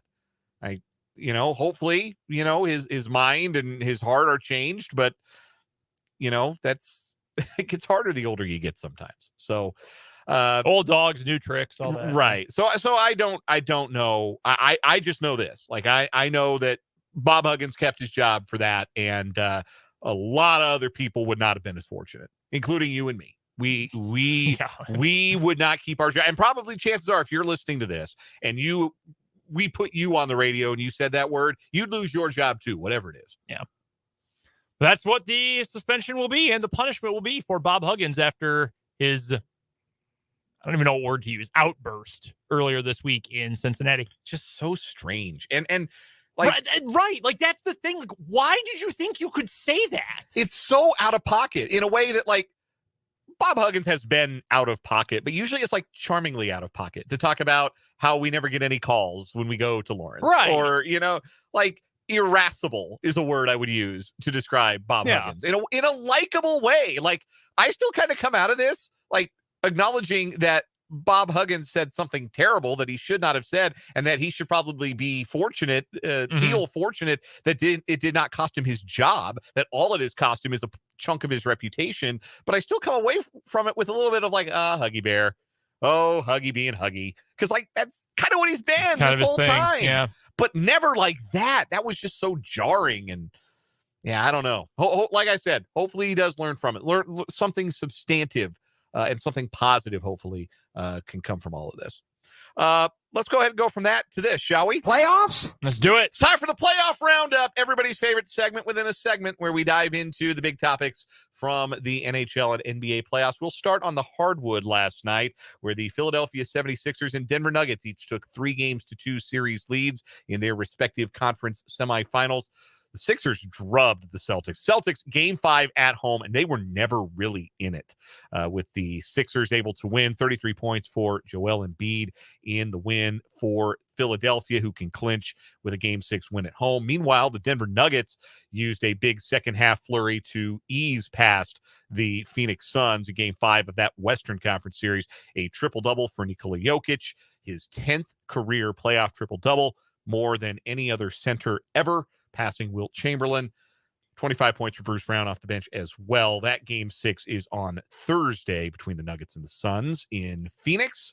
The home team has won all 5 games in that series. The Celtics are 3-3 at home in the playoffs, and that might send them home. They are front runners. They are absolutely 100% front runners. And if things aren't going well early, I don't think they have tough. I do not think that is a tough team. I think they're blowhard tough, like Marcus Smart. Like that, their whole team, that's kind of their thing. Like Jason Tatum, great player. He has been invisible way too often in that series. Jaylen Brown, the NBA's #1 fake smart guy. Like he took one difficult class at Cal, and people for some reason think that he's like a brain genius, but he's not even remotely. And I think it shows up on the basketball court a lot. And I don't think Joe Mazzulla is a very good coach either. No, like they're going to have to hire a new coach if they lose this series. They can't move forward with Joe Mazzulla as their head coach. He's kind of the guy that got hired because he was around, and the Ime Udoka thing kind of happened real quick and real close to the start of the season. So he had to install somebody, and Joe Mazzulla was there. And I think we're starting to see why maybe he wasn't already a head coach somewhere else. So, yeah, real bad look for them. Meanwhile, Nuggets beat the Suns last night. Thumped them. Yes, like the first quarter, they were brilliant. Second quarter, they forgot how to play basketball. And the Suns actually, like the Nuggets were fortunate to lead at halftime, even after they led by 15 in the first quarter. Mm-hmm. And then the third quarter started, and it was just, they were a buzzsaw in the second half. Christian Brown with the exclamation point, by the way, a steal, a 3-quarter court drive, a dunk over Kevin Durant that put Denver up 24 and all but sealed the game. They ended up winning by 16. Last 4 minutes were garbage time. There's no reason that series has to go 7, especially if Devin Booker has, as Bill Self would put it, if that water has found its level. Devin Booker was 2 for 10 from the field in the second half last night. I mean, in the 2 games that the Suns won, if he was just above average, they lose at least one of them. Right. Instead of the greatest shooter in NBA history in both of those 2 games. Yeah. No, you're right. And he went 2 for 10 in the second half, looked kind of tired. Nuggets changed how they defended him a little bit, picked him up full court, and that seemed to wear him out a little bit. Mm-hmm. They have to recover from having played at altitude. Booker and Durant each played over 40 minutes. If they get Chris Paul back, I think that's actually bad for them. There's a chance Paul might play in game 6, but they've actually played better in the series without him. Well, yeah. I mean, if your season was on the line, do you want one of the all-time, like, can't grab the brass ring players coming back on the floor? Like that, more than any quarterback ever in the NFL, because it's always rings with quarterbacks, right? No athlete, maybe Marino, maybe, but no athlete will ever have the scourge of you got to the top of the ladder and then fell down throughout their entire career more than Chris Paul. Well, the thing was he couldn't even get to the top of the ladder most of the time. And then the one year he did, he got COVID and he missed the first 2 games of the, I think he missed first 2 games. Or was that it might have been the conference finals. He was sick that year in 2021. He might've played the whole NBA finals. They were unclear on that on the Suns Nuggets broadcast last night. But yeah, like it's always an injury or it's always something. It's just always something with him. And with that, like, he is 38 years old coming off a groin injury. What's worked for the Suns is they've played fast, and Devin Booker has facilitated their offense. You can't do either of those things if Chris Paul is on the floor. So I don't know. I think him coming back might actually be bad for the Suns, and maybe they should hold him out for game 6. And like I said, there's no reason that series has to go 7 unless Booker and Durant have another 80-point explosion combined in them. They were held to 56 combined last night, and Denver won going away. Tonight in the NBA playoffs, we could see a pair of closeouts tonight. The Heat and the Lakers, both trying to close out the Knicks and the Warriors, respectively. Both will try and do it on the road. I think the Warriors win tonight. The whole world does. I do not know a single person that is picking the Lakers. Professional analysts, sports talk hosts, gamblers, I do not know anyone who is taking the Lakers, which makes me think, oh no. The Warriors have just been a lot different at home. It feels like a game where, Curry drags them by the scruff of their neck, although he tried to do that in game 4 and didn't get him across the finish line. So I don't know. The Heat, I think, will wrap up the Knicks tonight. The Knicks are ready to pack it in. They are emotionally already in Cancun. It is the inevitable end for a Tom Thibodeau coach team. This is how it always goes. I'm sorry to make you sad. Yesterday you mentioned how Lonzo Ball is never going to walk again. And now you have to bring that up. And look, I don't. Just because it's true doesn't mean you have to say it when I'm within earshot. I apologize. To the NHL, where last night both road teams won in blowout fashion. There have been a lot of blowouts in the NHL playoffs. There have been. Like a lot of 5-1, 6-2, 6-3 games. The Carolina Hurricanes now have a 3-1 lead on the New Jersey Devils in the Eastern Conference semis, while the Dallas Stars evened up their series with the Seattle Kraken at 2 games apiece. Tonight, the Florida Panthers could advance to the Eastern Conference Finals for the first time since 1996. They are on the verge of a series win over the Maple Leafs in Game 4 of that series. That one is in... They don't play in Miami. It's in Sunrise. The arena is in Sunrise, Florida. Speaking of teams that I think are already emotionally on vacation, I'm on the Panthers tonight. I think the Leafs are done. Yeah, the Leafs got to the second round and looked around like, there's more? We got to play more games? I thought it was over. We talked so much about the first round. 19 years we couldn't get out of the first round. We made that feel like the Stanley Cup. Also tonight in Edmonton, the Oilers try to protect their home ice and tie their series with Vegas. The Golden Knights lead that one 2-1. Any bold hockey picks tonight? Bold hockey. I think I'm with you. I think the Panthers put the Maple Leafs in a pack tonight. Man, I feel like Edmonton should be better than they are. Like, I think of that, like, Draisaitl and McDavid and a good depth as far as I'm aware. Like, they shouldn't have struggled at the times when they've struggled this postseason. Well, in Game 3, neither McDavid or Draisaitl scored, and so that was kind of how that went. Usually they're good for a couple a night just among themselves. It's the best duo in the NHL. I think they'll bounce back. I will. I'll go with the home teams tonight. I'll go Panthers and Oilers tonight. And Heat and Warriors in the NBA. I'm with you on both of those. We'll see how that goes for me. Continuing with our 580 Sports Talk headlines for today, Wednesday, May 10th, 2023. The full list of NBA draft combine invites is out, and it includes 4 players from KU and K-State combined. Keontae Johnson, as we talked about with Fitz a little bit earlier on during our Wildcat wrap-up, Keontae is going to the NBA draft combine. Marquise Noel, by the way, not to the NBA draft combine. He's going to the G League combine, but that is not, a death sentence for your career. There's a pathway to a 2-way contract or just to signing with a G League team, maybe making it to the NBA at some point. So still plenty of good basketball ahead for Marquise. The 3 Kansas Jayhawks who expected to get invites all did get invites. Grady Dick, likely a lottery pick at this point, Jalen Wilson and Kevin McCullough. It is notable as well that in conjunction with those invites coming out, players have until tomorrow, and I don't know what time tomorrow, but they have until tomorrow, if they still have remaining college eligibility, to enter the transfer portal and have eligibility instantly for next year. So a great example of why that's relevant, Arthur Kaluma, who KU fans, you might remember from the 2022 NCAA tournament. He just about shot the Jayhawks out of the tournament. Yeah, 4 threes for a dude who had made 4 in the last 2 months before that game. Nearly knocked KU out, if not for a great late run of that game by the Jayhawks. And a very good year this year for an Elite Eight Creighton team as well. He is in the NBA draft process. He is getting invited to the combine. And as far as we're aware, he's hoping to stay in. But if he does come back to college, it won't be to Creighton. So he entered the portal today just in case. Same thing, if Kevin McCullough wanted to go transfer again, he wouldn't. If he's going to come out, he's going to go to KU, but I don't think he's going to come out.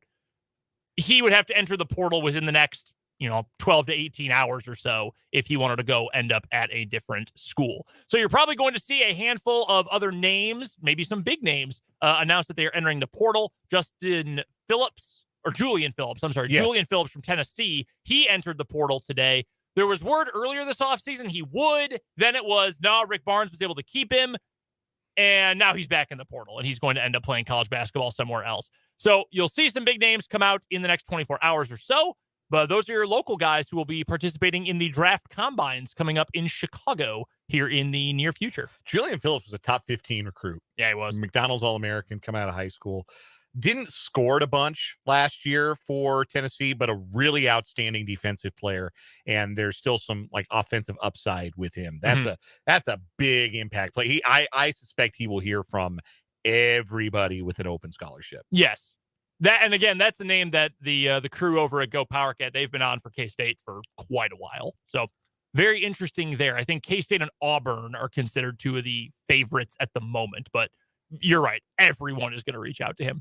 Any other headlines for you today? Yeah, another one real quick, just as kind of a launching point to get to something that we didn't really get to when it happened. But the son of former NBA All-Star Dennis Rodman, DJ Rodman, has announced today he is transferring. He's staying in the Pac-12, previously a Washington State Cougar. Now he is going to be a USC Trojan. DJ Rodman averaged 10 points, 6 rebounds a game, started 30 games for Washington State last year. He's got an extra year of eligibility, and he's going to use it in Los Angeles to play for USC. USC basketball in the news earlier and over the weekend because of a much higher profile commitment, that of Bronny James, the son of LeBron James, announcing that he would play his college ball for Andy Enfield at USC. There's a lot of thought that maybe Bronny goes the G League route, G League Ignite, but it feels like it's strange to talk about LeBron's son as a prospect, especially when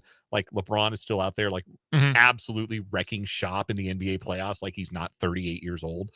But it's also strange to talk about him because you always wonder, is he being overrated because of who his dad is, or is he being underrated because of who his dad is? So it feels like USC is a good spot for him. That's not a high profile program. That's not a program where he's going to have a ton of boosters and fans and national media scrutinizing his every move, like if he went to a place like Kentucky or Duke or a program like Kansas or North Carolina, something like that. But it's still going to play against good competition. I think Andy Enfield's a decent coach. He certainly coached some NBA guys since he's been at USC. And it'll be interesting to see what kind of college player he is because, high school is one thing and scouting reports are one thing, but now we're actually going to get to watch him play basketball. And I'm fascinated to see what it looks like. I want to know what the pressure is on the program, if there is any pressure to play him in a certain role. USC is probably going to be pretty good next year. Boogie Ellis is back. Jamal Collier, who's one of the best recruits in this country, if not number one recruit in the country. Isaiah Collier, thank you. They've got dudes. They've got legit dudes to the point where Bronny is probably better off being the 6th man.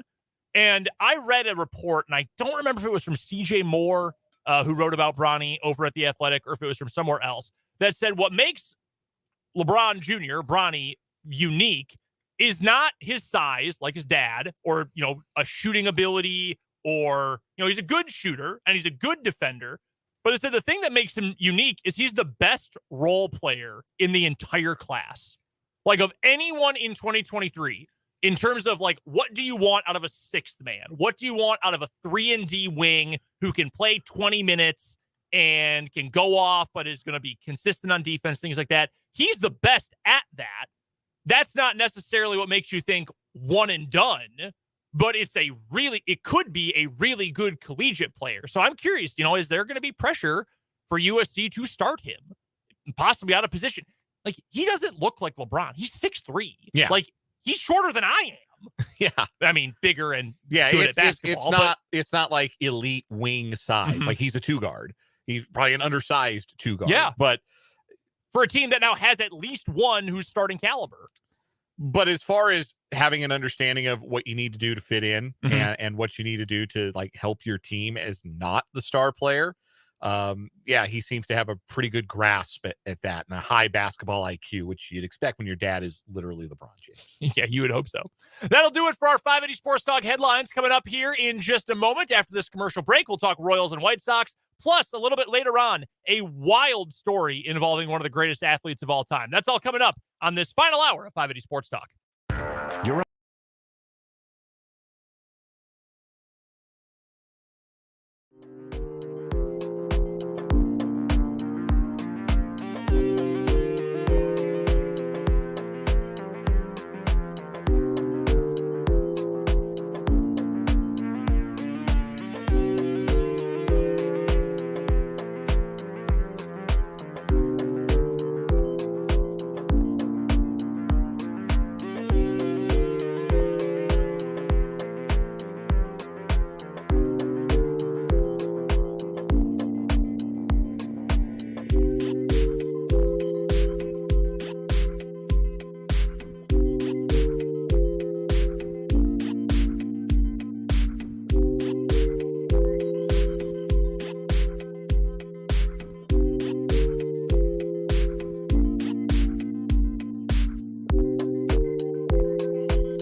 535 of 580 Sports Talk. Brendan and Dan here with you. Royals baseball coverage begins at the top of the 6 o'clock hour. First pitch at 6:40.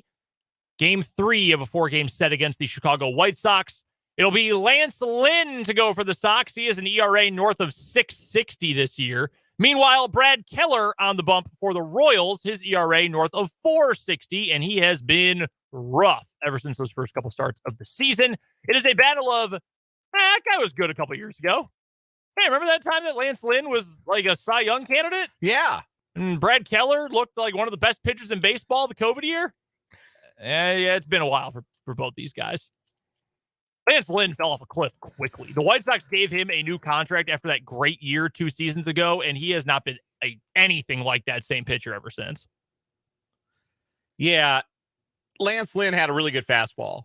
And then, that was all he threw after a while. Mm-hmm. And then when you lose a couple of ticks off your fastball and that's all you've got, then you got to find some new tricks.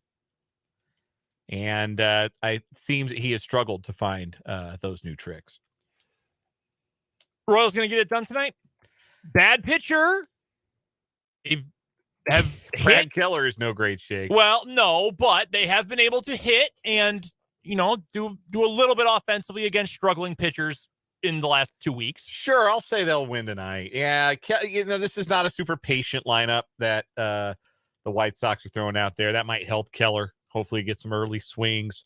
Doesn't run up the pitch count, doesn't run up the walks. I guess I should have asked a different question because we're going to have 2 Royals games before we are on the air next tomorrow. We'll be weather permitting. Weather permitting. Yeah, that's true. This time of year, you never know. Tomorrow you get bad guy Mike Clevenger. That's not a fun nickname. He's a bad guy against Brady Singer, who has been horrendous as of late, save for that one start. Do the Royals win either of those 2 games? That's probably a more fair question. Sure. I'll say they get one of the next 2. Yeah, they'll split the series. That feels about right. As we've been over, the vibes for the White Sox are bad. That is not a good team, and they're not in a good spot in terms of actual production, in terms of vibes, or anything like that. Not a good place to be. I think the Royals will get one of them too. I hope it's the Singer start. If I had to pick one of these 2 pitchers to give an actual quality start between tonight or tomorrow afternoon, I'd rather see it be Brady Singer, because Brady Singer is part of your future theoretically. Brad Keller is not. Once this year ends, Brad Keller is not going to pitch for the Kansas City Royals ever again. Maybe he gets traded like Jim Bowden thinks. We talked about that on yesterday's show. I don't know about that, but he's not coming back in free agency. Brady Singer, you've got under contract for several more years of team control. Just want to see some progress. Better fastball command. Get ahead. Don't get beat with your fastball. Get to a count where you can use your slider or your changeup to lefties. Yeah, just use the changeup, period. Yeah, you got to pitch. You got to pitch from the front foot. You got to pitch from ahead in the count. He's not doing that often enough. It's really that simple, I think, for him. Yep. So that is coming up tonight, 6:00 pregame coverage. Again, 6:40 first pitch. Game 3 between the Royals and the White Sox on the Royals Radio Network, right here on 580 WIBW. And then tomorrow, 12:30 pregame, 1:10 first pitch. By the way, in terms of the start times for Major League Baseball, have you been enjoying the majority being 6:40 so far? I do. I like that better than the 7:05 or the 7:10. Although I have started to kind of miss. There is one thing that I do miss. Oh, I miss West Coast games like bleeding into like 11:30, 11:45. Like I like being able to put a game on like right before bed. I get that. And everything's wrapping up early. It's kind of weird. Well, yeah, and because the West Coast games now, I think if not everybody, almost everybody in baseball is doing the 20 minutes before the 6:40 local right. time. So you got like 8:40 starts. In a lot of the West Coast, like 8:40 Central on the West Coast. Sometimes you get the 9:05, but even those games, like average game, 2.5 hours, 11:30, it's done. Yeah. So if you said in previous years, I'll just use rough numbers here, that a game is going to take 3 hours, and on the West Coast it started at 9:00 Central Time, that game's taking you to darn near midnight, or maybe even beyond some nights. We used to call it weird baseball when there was baseball on after midnight. Weird baseball. You get ice cream. Now, if games are starting 20 minutes earlier and ending in 20 minutes less time, it's 11:20, which is late for a lot of people. I understand that. It's not early for, people like it is for me necessarily, but that changes a lot. And I also kind of like when baseball bleeds into the very late hours of the evening. Royals baseball coming up tonight. A Royals legend is dealing with one of the more bizarre medical situations we have ever heard of. We're going to talk about Bo Jackson coming up after this on 580 Sports Talk. Are you in the market for a new car?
Just about 5:43 showing on the clock on this Wednesday edition of 580 Sports Talk. I'm Brendan. He's Dan. By the way, before we get to Bo Jackson, I was going to ask, any action for you tonight on any of the many sporting events going on? Not at the moment, but I may consider, like I said, I'm pretty confident the Warriors are going to win tonight. I think they were 7.5-point favorites last I looked. Yeah, last I saw, they were favored by 7.5. A lot of games in that series have been blowouts. Yeah, that's so where it is. It's never a good sign when you get blown out in the playoffs. I feel like if no, like it's hard for me to take you seriously as the kind of team that can win a championship if you just get wrecked, run off the floor. And there's only one team so far in the playoffs that really hasn't had that happen to them. And I don't want to go any further in this conversation. It's going to make me uncomfortable. I've got 3 different sports for you tonight. I've got one game going on right now. The Tampa Bay Rays run line against the Orioles. 1-1 on that bet the last 2 days. See if I can hit it today again. And I've got the Florida Panthers against the Maple Leafs in the Stanley Cup playoffs, and I've got the Heat to beat the Knicks as well. Is that a money line play on the Panthers minus 105? Yes, money line for both those hockey and NBA games. Heat I got at plus 145. Which I thought, dang, I think the Knicks are fried. Knicks are 3.5-point favorites. I don't know, and this isn't just because I lost a bet that depended on his performance the other day. I don't know if I've seen a player I trust less in this entire postseason than Julius Randle. Yeah. His reputation's taking a bit of a hit. Yeah. A good regular season player. Not a good postseason player. Never has been. And boy, he has really gone ghost mode on the Knicks a handful of times in this postseason. We wanted to get to this story today that is just utterly preposterous. I will let you introduce it because my internet has stopped working. Okay. And I cannot pull up the details. So here is the story from AL.com. That's Alabama.com. Bo Jackson did a radio interview with WJOX in Birmingham. He's at a Pro-Am golf tournament that he's playing in, Celebrity Pro-Am. And the host asked why he wasn't able to make it to the dedication of the Frank Thomas statue at the Auburn baseball stadium last month. And this was Bo's answer. Quote, "I wasn't there because of dealing with hiccups. I've had the hiccups since last July. I'm getting a medical procedure done the end of this week, I think, to try to remedy it. I've been busy sitting at the doctors, poking me, shining lights down my throat, probing me every way they can to find out why I've got these hiccups. That's the only reason I wasn't there." He was asked later if the doctors have figured out a cause for the fact that he's had hiccups for almost a year. Jackson responded, "Hell no. I have done everything. Scare me, hang upside down, drink water, smell the ass of a porcupine. It doesn't work." That last one, by the way, I don't know if that's a real remedy, but remember, Bo Jackson is country. Yes, he is. He is country, and maybe that is one. Maybe that is a Bessemer, Alabama special. Go find yourself a porcupine, take a whiff of its hind parts, and that cures your hiccups. Well, apparently not. Apparently nothing is working. Having the hiccups for a year sounds like hell. Yeah, it really does. Are you prone to getting them? Like, do you get them easily? Not really, no. My wife does. Abby gets them, I don't know, at least once a week, probably. Not necessarily for very long, but she is prone to getting them fairly easily. I do not. If I ever get them, it lasts 3 minutes and it's over, and then it doesn't happen again for several months. But it is uncomfortable, and I don't like it. I don't know anyone who does like the act of hiccuping. Do you have it be consistent? And now, is it like a consistent thing, or it's just like every day it flares up? Or is it seriously like every minute there's... I've got some questions about the nature of the hiccups, because like nonstop hiccups for a year, I think I'd rather die. Like I almost don't want to be alive if I'm hiccuping because when I get the hiccups, usually it's like rapid fire. It's like every 5 seconds I'm hiccuping like that every day for a whole year. No, just send me on my way to the pearly gates. But yeah, maybe it is just like the kind of thing where it flares up here and there. But yeah, like I can't imagine, even if it's like, oh, you get a fit, like a hiccup fit. Yeah. Like once a day. But like once a day for a year? Oh, man. I can't imagine like that. We were talking about the uniqueness of the Bob Huggins situation earlier. I feel like this is truly unique to me because I've never heard of this before, but such a uniquely annoying malady. Like, I can't think of anything else that is just such a minor annoyance that if it happened nonstop would be as grandiosely annoying as hiccuping all the time. Be the worst. It would be. Yeah, I can't think of anything. It would be career altering for either of us. Yeah, I'm very protective of the old vocal cords and the pipes and everything going on in here. Mm-hmm. I mean, is his diaphragm bent or something? Like, I don't even know how this could happen. Yeah, I don't even understand like the general phenomenon of hiccups. Like, I don't know enough about them to understand like why you get them. Like, it's wild to me. But it's such a Bo Jackson story because everything about Bo Jackson, like, it's mythical. Yes. Everything about Bo's entire existence. Like, we have a texter from the 785 who points out, you know, he never lifted a weight in his life. Mm-hmm. Like, all the stories of him, like in high school, the feats that he accomplished in track, the obviously the Heisman Trophy, the baseball career, like the treating football as a hobby. Like, Bo Jackson is there's a great book about him that came out last year by Jeff Pearlman called The Last Folk Hero. And that's kind of what he is. He's like a fairy tale, like a folk hero. And it just kind of fits in that like a malady affecting Bo Jackson wouldn't just be like, he's got like an itch on his bicep. No, it would have to be like the injury to fell Bo Jackson would have to be like a 1 in a million type of injury. And it was and then of course he played baseball in an artificial hip. Which, again, what are we talking about here? And then, like, for something to annoy and aggravate and cause grief to Bo Jackson, it couldn't just be, oh, he had the hiccups for a day or even for a week. No, he's had the hiccups for a year. I can't even fathom it. I really can't. By the way, I'm sure I've shared this before, that I grew up, like, not 20 minutes from where Bo Jackson lives.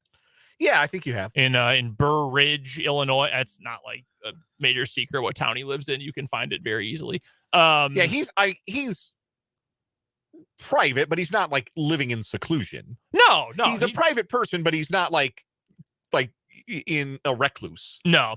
Honestly, he didn't get to go to the dedication of the Frank Thomas station. They could just go hang out. Like, I think Frank Thomas still lives in Chicago too. Oh, yeah? Yeah, just go hang out together. Let me make it up to you once I get rid of these hiccups.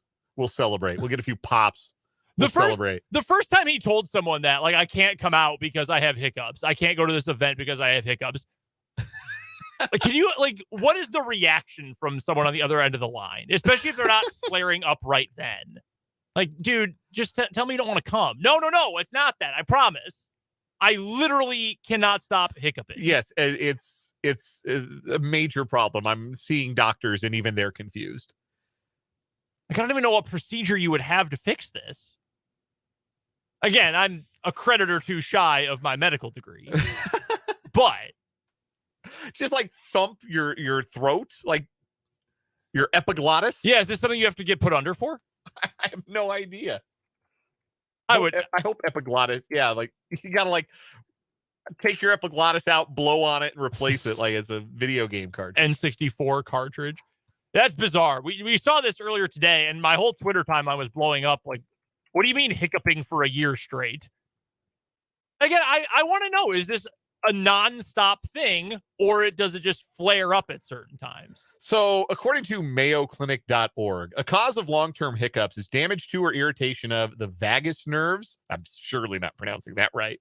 Or phrenic nerves. These nerves supply the diaphragm muscle. Factors that may damage or irritate these nerves include a hair or something else in your ear touching your eardrum, a tumor, cyst, or growth on the thyroid gland in your neck. I feel like they would have found that. I would think so. Stomach acid that backs up into your esophagus, or a sore throat or laryngitis. Like, I feel like they would have narrowed down the tumor or the stomach acid or like year-long laryngitis. He's doing radio interviews. Obviously, his throat must be feeling all right. Yeah, do we have audio? Like, can we hear him on the microphone? On the phone? I don't have audio. What if it is? What if it's just like he's got like a hair in his eardrum? I feel like you just eat a Q-tip. Right? You get like that little shake your saline head out. solution. Yeah. And you drop it in over here. It's a safe way to do it. You kind of plunge your ear, tip it over, flush it, and I think it would come out. I don't know. Maybe he's got like years of earwax that are all built up in there, and he's just got to get his ears flushed. I know this. Some ear, nose, and throat doctor in the far western suburbs of Chicago is making so much money right now. So much money. Yeah, well, best of luck to Bo Jackson. Yeah, seriously. I wouldn't wish that on anybody, especially not one of the great athletic heroes of our time. Very bizarre. We've got to get to one more quick timeout. After that, we've got the final word here on 580 Sports Talk.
In conclusion, you better wrap it up. Time to wrap up 580 Sports Talk. Let's get to a final word, Dan. You know, I know he's 0-6, and I know the Royals are 0-8 in his starts, and I know his ERA is over 6, and that he's allowing 2.5 runs per or home runs per 9 innings. But I do love a complete game, and I do respect a pitcher who finishes what he starts. So a tip of the cap. There might not be many of them this year, and Lord knows this could even be the last one. But a tip of the cap to Jordan Lyles for finishing what he started yesterday, giving the bullpen a much-needed night off. Hopefully, the bullpen can, with that rest, do a job tonight and deliver the Royals a win to get back ahead in this 4-game series with the White Sox. The rare 4-run complete game. Don't see many of those in Major League Baseball these days. Final word for me, also regarding the Royals. If you think that Bobby Witt Jr. and Vinny Pasquantino, among others, are the cornerstones of this franchise going forward, and you want to keep them around in royal blue as long as possible, try to get these extensions done. I don't know if they've started negotiations. I have obviously no insight in that regard, but if you haven't yet, you maybe want to start it, because if Vinny keeps hitting like this, and if Witt eventually gets to that threshold where we know he's got the tools to be maybe a great offensive player, that price is only going to go up. Get that done as soon as you can. We are out of here for 580 Sports Talk on this Wednesday. We've got Royals baseball pregame coverage coming up next. Also, Royals baseball coming up tomorrow.